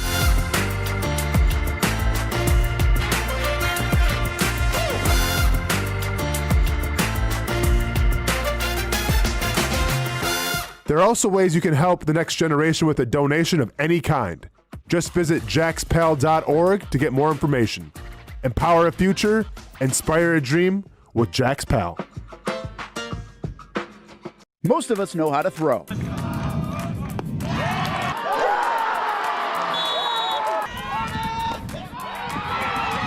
But you need to know what to throw. I'm not talking about footballs, baseballs, softballs. We're talking about those items you need to recycle. Republic Services explains it easy. Recycling simplified. 1. Know what to throw. When in doubt, throw it out. 2. Empty, clean, and dry those materials. It takes an extra minute, but it makes a big difference. And 3. Don't bag it. This makes the recycling process faster and more efficient. This is a look at the Republic Services North Florida Recycling Center. You can make this process even more efficient. By utilizing those 3 steps, Republic Services can help you become a better recycler in your home. Learn more at recyclingsimplified.com. Welcome back to the Brent and Austen Show, streaming on the Action Sports Jacks 24/7 network. Hamby, we got an interview coming up here, and I'm just going to put a little prerequisite out by this. I know you and I grew up in different times, okay? I know that maybe in your eyes, LeBron James is the GOAT, everything, dynamic playmaker, star of, Space Jam 2, which, is far less appealing than Space Jam 1, but I'll let that be up for debate, okay? And you have a guy who, in terms of numbers, longevity with his wine baths and all that good stuff, I get it. LeBron James is in the mind of a lot of, of the youth saying this is the GOAT. Do you consider LeBron James the GOAT? No. You think I'm saying just basketball here, obviously. Yeah, I think. You think MJ's the GOAT? I think it's MJ. That's that old soul Hamby coming at you. It's why we love him here on the Brent and Austen Show. By the way, welcome back. Brent just exited as he has to get to a meeting quick, so we're gonna bring home the show here. All right. Let's go. We have the parents gave us the keys to the car, Hamby, and I plan on taking it and keeping it on the road and not crashing into a phone pole or something. So let's keep it on the road here. Well, we have an interview with Michael Jordan, which I feel like they are few and far between. Not like you see this guy on Twitch or anything, sharing his thoughts. So let's play this clip of Michael Jordan talking during his interview, and then let's see what we got to say about it after here, Hamby. The term load management has become such a hot button in the NBA. How I know you were going to talk about that one? Because you played 80 games a lot. You played 82. What do you think of when you hear the term load management thrown around? It shouldn't be needed, first and foremost. I never wanted to miss a game because it was an opportunity to prove. It was something that I felt like, the fans are there to watch me play. I want to impress that guy way up on top who probably worked his ass off to get a ticket or to get money to buy the ticket. You really cared about the guy who sat in the top deck at the Palace in Auburn Hills to watch you when you came to Detroit? Yeah, because I know he's probably yelling at me, and I want to shut him up. He's calling me all kinds of names. I definitely want to shut him up. Right. You have a duty that if they're wanting to see you, and as an entertainer, I want to show, right? So if the guys are coming to watch me play, I don't want to miss that opportunity. Now, physically, if I can't do it, then I can't do it. But physically, if I can do it, and I just don't feel like doing it, that's a whole different lens. So give me the first time that you came to that fork in the road in your career where you could have sat down and missed a game, but you fought through. Started my career. Okay. I twisted my ankle. And I had a teammate. He says, "You twist your ankle, young fella. Come over and sit with me. This is you need to." I said, "No, man. I'm trying to make a name for myself. There's no way I can sit. I need to get out there and show what I'm capable of. I want to play. I want to win. I want to make an impact." And I twisted my ankle. I taped it up, and I went back out, and I played.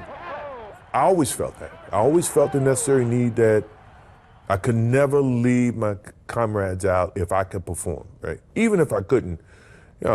Utah, great example. Everybody said the flu game. It's a game 5, which is a very pivotal game. I was going to find a way to get out there, even if I was a decoy. Well, once I got out there, you never know how, pushing yourself, you never know what happens, right? So that night you got out there and you found you could do more than you thought you were going to be able to do. Next thing you know, the emotions, the situation, the need of the team, all those things catapulted me to, I'm going to gut this thing out. Back to your point of what load management is, you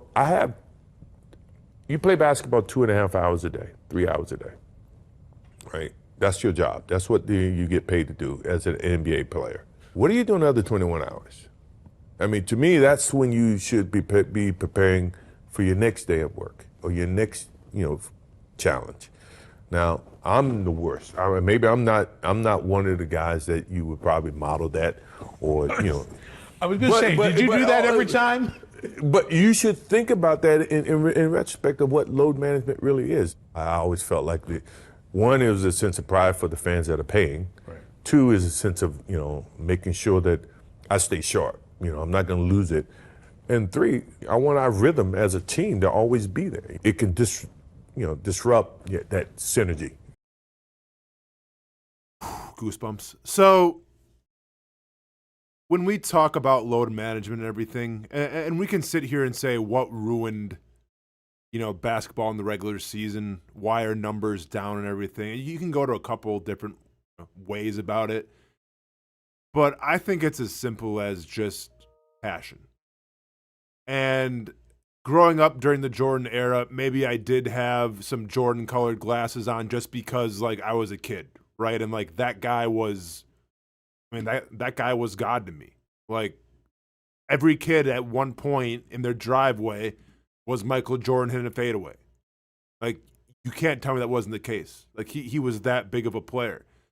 But I think why so many people gravitated towards Jordan, whether you were a Bulls fan or not, you respected him, is because you felt the passion.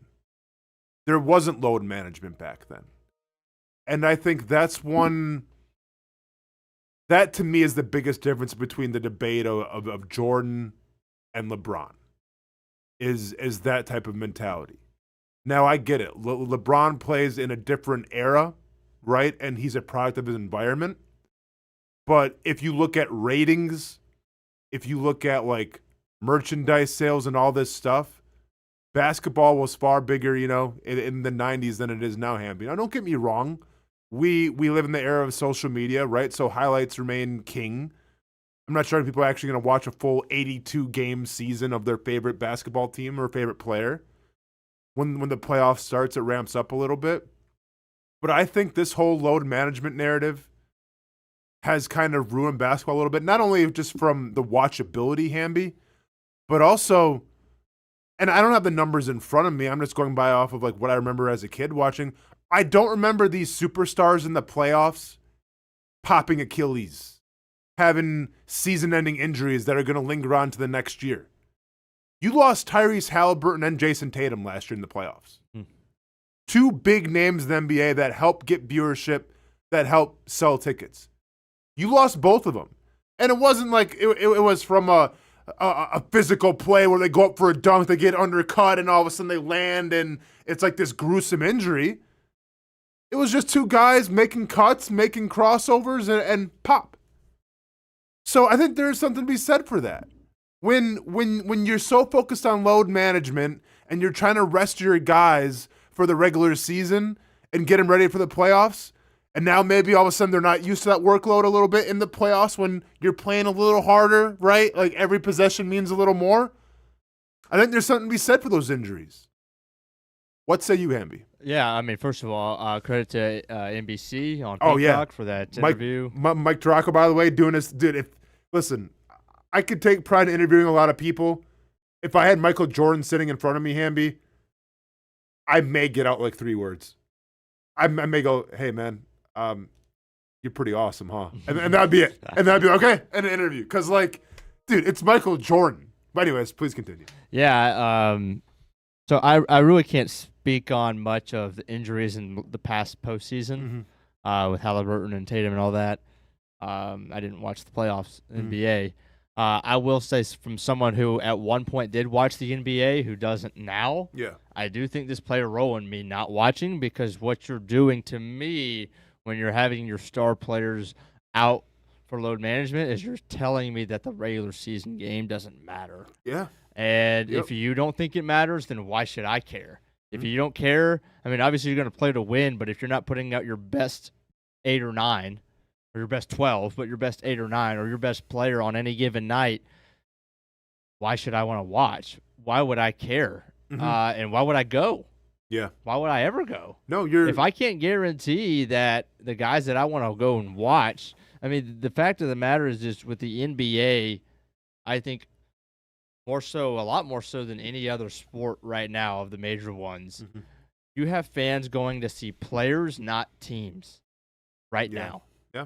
There's not a whole lot of affiliation to me from my vantage point. I could be very way off on this. Okay. I see people following players just as much as they follow teams. I think in the NFL, people follow players for fantasy and stuff. No, I don't think people are going to games to watch their fantasy players. They're going for their team. Sure. In baseball, people go to watch their teams. Now, of course, people are going to go watch a game that if Shohei Ohtani's in town. But for the most part, I think NBA has more of this than any other team or any other sport.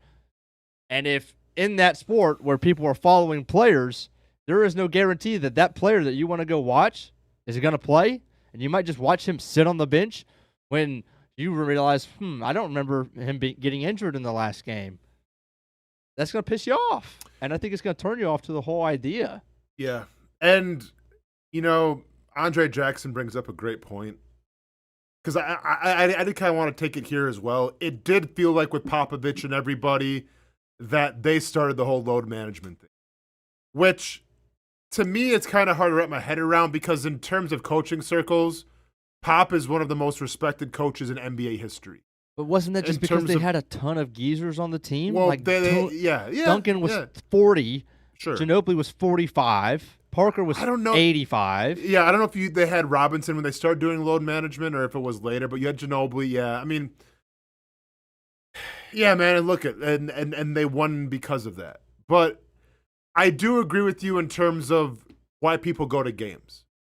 I feel like the NBA now has almost turned into more of like a status symbol where people will go to an NBA game because it's like the thing to do. It's like the FOMO, as opposed to like you're going to go to an NFL game because, okay, that's my team. You know, I go support. Like, I don't feel that during the regular season for NBA. And I think load management does have a lot to do with it. I think players getting hurt in the postseason has a lot to do with it as well. And like, I don't know if course correction is going to put them on a path now where it's like, okay, guys, like we had Halliburton, we had Tatum go down this year. Like, what happens in knockout? I don't see anybody get hurt, but what happens if two more superstars this year in the playoffs get hurt? Then it's time to start having the conversation about load management and if it's actually detrimental to a superstar, if it's detrimental to an NBA team. Because mark my words, if you have a couple more guys get hurt this year with season-ending injuries, that's going to carry over to the next season in the playoffs, then there better be a conversation about load management. If not, then your league is asinine and you have no idea what's going on. Because it didn't used to be like that. I don't remember growing up as kids like star players going down with Achilles injuries that then like hampered them towards the next season. It's happened to Durant. It's happened to Tatum. It's happened to Halliburton. It's happened, I feel like a bunch of times. I don't remember that like in the 90s. Now, maybe I'm completely wrong. Maybe just being a kid, I was locked into my teams and wasn't paying attention to the league in general. But I don't think that was the case. So I think there's something to be said for that. And once again, I think because this is what it's going to always go back to. It's going to always go back to who's the GOAT. It's going to be Jordan or LeBron. In terms, and once again, you can throw all this stats at me. You can throw LeBron's the more complete player. LeBron's got more blocks, steals, all this stuff, longevity, fine. But what I go to is what did each person mean to their era? And when Jordan was on the Bulls, there was no argument of, well, this guy's right up there with Jordan. This guy could be considered him. No, it was Jordan and everybody else. Nowadays, once again, LeBron's on the back nine of his career. I get that. But we're talking about, well, I mean, I don't know. Giannis is good. Joker might be the best. You know, like, we're having all these conversations. Even when LeBron was putting up triple-doubles almost every game, you're having the conversation of, oh, this guy's right up there with him as well. And by the way, when LeBron was really in his heyday, he also wasn't winning championships every single season either. Like Jordan was, it seemed like. That, to me, is the difference. Like, take away the numbers, take away the statistics, and just show me what each player meant to the game at that certain point. And to me, it's no comparison. It's Michael Jordan all day. What do you think about Michael Jordan talking about he really wanted to prove it to the person who paid hard money to get the ticket? Do you think a lot of players nowadays have that perspective? No, they don't have that perspective. Because if they did, then this load management wouldn't be a thing. And once again, I think the 90s era of basketball, it was obviously more physical. It was more tenacious. It was more competitive. But therein lies the problem now of the modern day NBA. Fans love to tune in because they can see passion for themselves. They can see guys who are putting it all on the line, and then they can see guys who are just like, whatever. Like, this is why, and I get hockey seems like a very niche sport sometimes. But I think, too, like that, you know, the niche fan base of hockey, they're passionate fans, man. Right? Like, in terms of TV ratings and everything, I get it's not a global phenomenon like football is or maybe even the NBA. But, like, fans will show up night in and night out because you watch a hockey game. Oh, that's cool. You got a skate across the face. Oh, you need like 12 stitches. Oh, very cool. Go get stitched up and then get your ass back out there because this is hockey. Right. You're not load. Imagine if the term load management was used in the NHL. got tired legs? Aw, you got tired legs? And did you get checked winning too many times in the boards? Very cool. Can you skate still? Okay, very cool. Oh, your jaw's broken? That's all right. Can you skate? Yeah, then get out there. Cool. NBA, I'm gonna be honest, man. My non-shooting finger got a little jammed during that. I went for the ball, finger got jammed a little bit. Doesn't feel right. Oh, by all means, please take 10 days off. Let's make sure you're ready for the playoffs. It's just a different line of thinking. But here's and you laugh at it, Hammy, but it's the truth. And here's the problem: fan bases can see that. And I'm not trying to call NBA players out because I've said this before, and I'll die on this hill. I think NBA players are the greatest athletes in the world. Better than football players, better than baseball players, better than hockey players. I think in terms of sheer athleticism and what the definition is, I think NBA players are the greatest athletes known to man. Because if you've been to an NBA game or even a college game, but you see how big these guys are. Not talking about on TV where you can't really, I'm saying you stand next to some of these guys and you see their abilities in terms of speed, agility, athleticism. There aren't better athletes on this planet than NBA players. But one can make an argument and say there aren't softer athletes on this earth than NBA players as well. And therein lies the duality, and therein lies the sadness of it. Where if these guys had a little more tenacity of saying, hey, every game matters. Every game we should be trying to cater to the crowd and get people in the stands. If that was the mindset, then yeah, Hamby, I would be watching every single game. I'm a giant Milwaukee Bucks fan. I'm going to be honest. I think they played last night. I watched a little bit of it. I don't have to watch the full game. I'm all good. I get it. It's the regular season. You'll finish top 3, get a good seeding in the playoffs, we'll go from there. I don't have to watch every NBA game. I got to watch every Jaguars game. I try to watch as many Wings games as possible. I got to watch every Brewers game. I don't share that same passion with NBA teams. And it's simply because I think it's contagious. And what I see on TV is them showing me, well, we don't really care 100% either. It's the regular season. Then why should the fan base care? That is why I don't watch. Yeah, and that's fair. I mean, would you agree with me, Hammy? And I see we got some comments here coming from me, competing to... No, listen, David, I'm not lying. I honestly think the best athletes in the world are basketball players. Would you agree, Hammy, or do you think football players... I mean, listen, there's some big football players now that can move, that have no bit... Derrick Henry is a classic example. I think some offensive linemen out there that are running faster 40-yard dashes than I ever ran. Yeah. But I'm saying, as a whole, to get to the professional level, I think nothing beats NBA players. I mean, look, I'm not going to disagree with you. Yeah.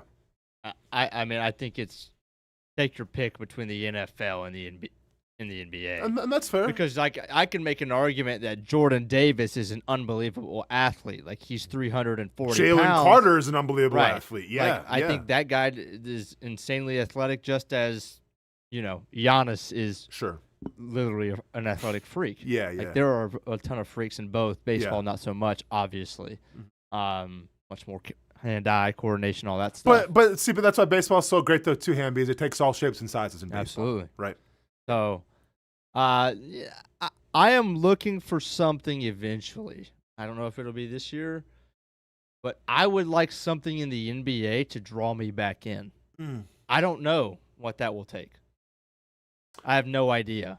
But I don't, I'm looking for, I don't know if I'm looking actively. It's not man, I'm researching. Yeah, it's not like you're sitting in your ivory throne saying, "All right, show me something." Right. No, but it's I wouldn't mind getting back in for a stretch. And it's gonna take something to draw me back in. I don't know what that is, but I mean, I watch SEC basketball a lot. Sure. It's not like I am not a fan of basketball.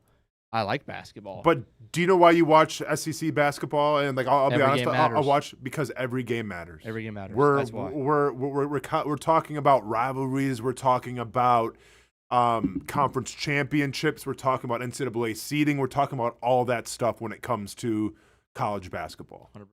And I agree with you. And listen, because I'm not trying to be an NBA ambassador, because I just told you I'm not watching every single game either. I'm not trying to be like Dr. Buzzkill or anything, Hamby, but I feel like if you can't get on board with the NBA now, I don't think you're ever going to be on board with the NBA. Really? Because in terms of star power, in terms of talent, in terms of a skill set, the NBA may be greater than ever before in terms of just the highlights, in terms of what players are capable of, right? But once again, and I'm not saying you're wrong here. If I can go on Twitter and see a Luka highlight or see a Giannis highlight, see a Ja Morant dunk over somebody, okay, I get my fix. But through that entire duration of that game, what does it look like? Are guys playing defense? Are guys hard fouling when someone goes to the paint? Are guys taking pride in trying to win a basketball game? No, I don't feel it.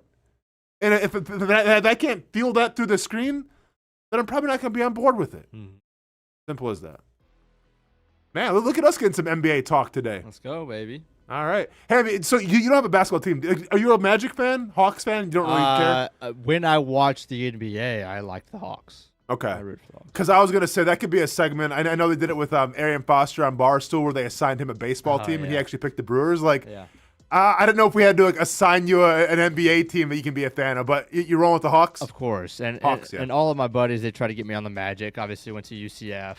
Hey, now's the time to buy on the Magic, man. They've been trying for years, but I said if I ever watch the NBA again, I'm going to go back to the Hawks. Okay. Did you grow up at all with Shaq and the Magic or Penny? Or that was kind of before your time? Yeah. See, then you don't really have anything to base it off of. Yeah. I understand that. I mean, I had a Shaq Magic poster. I had the Penny Hardaway poster. I had one of my first shirts I remember in kindergarten was a Kevin Garnett T-Wolves shirt. Ooh. I rocked that mess all the time. Yeah. No idea why I had it, how I got it, anything. KG the Kid, man. But that was one of those dudes. I was a huge Timberwolves fan. Yeah. Cover of Backyard Basketball, by the way, too, if I'm not mistaken. Shout out to Kevin Garnett. All right, man. For Brent Martineau, for Austen Lane, Jason Hamby pushing all the right buttons. We're going to be live from Best Bet tomorrow in Jacksonville. We'll see you all there. Stay safe. Stay casual. Check you out tomorrow. Peace.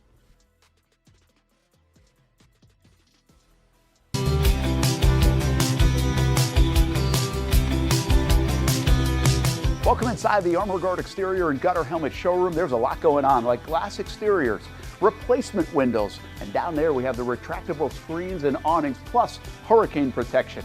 Let's talk more about those gutters, and to do that, we bring in Kevin. He's the owner, he's the expert. Why Gutter Helmet? Well, Gutter Helmet is truly the only maintenance-free product. It lets the trash and debris go on the ground.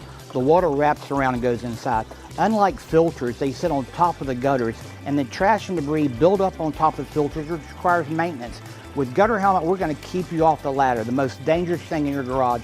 With Gutter Helmet, you'll never clean your gutters again. So get off the ladder and put on the helmet. Gutter Helmet. Get a free estimate at gutterhelmetofnorthflorida.com. You can also call 904-762-7779 or visit the showroom on St. John's Bluff Road in Jacksonville.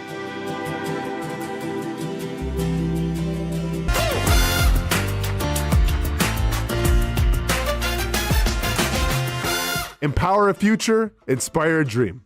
It's a bold but simple mission for the Jacksonville Police Athletic League known as Jax PAL. Help the next generation of kids in Jacksonville shape a brighter future. Their after-school programs, teenage leadership programs. There's community outreach. This has been just an awesome opportunity to be out here with my colleagues and do something good for the community. It's really been an interesting opportunity to just see everybody work together in a way that we don't normally in the office. And there's sports.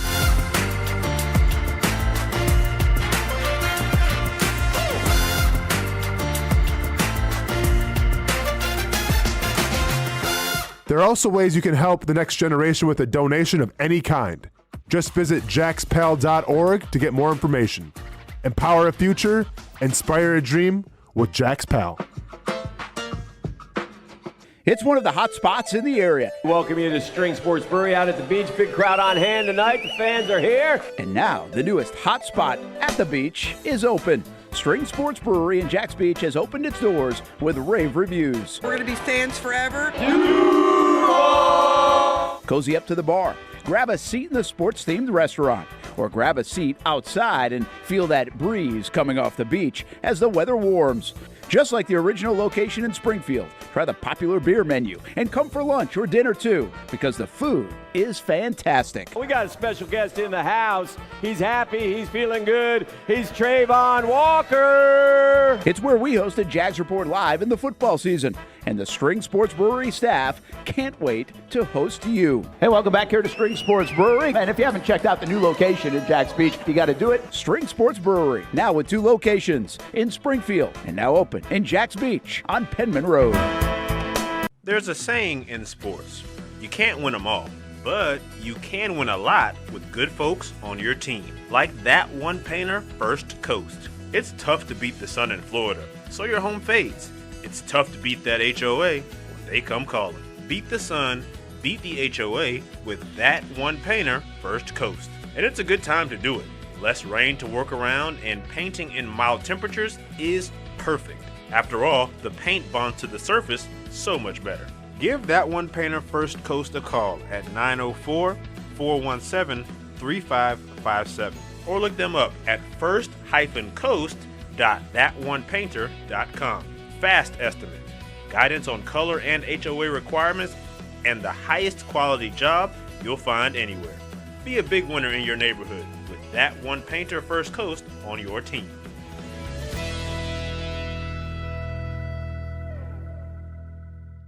Sun's out, suits out. That's right, it's summertime in Florida, which means it's time to say goodbye to bulking season and hello to shredding season. But if you're like me, you're having a hard time sculpting and shaping those final pounds. That is, until I came and saw my friends over at Ponte Vedra Vein and Aesthetics. Right now, everyone is hopping on the Evolve X train, and the only destination is finding your perfect summer body. The technology uses electrical muscle stimulation and radio frequency energy to cause your muscles to contract, all while heating up those deep layers of your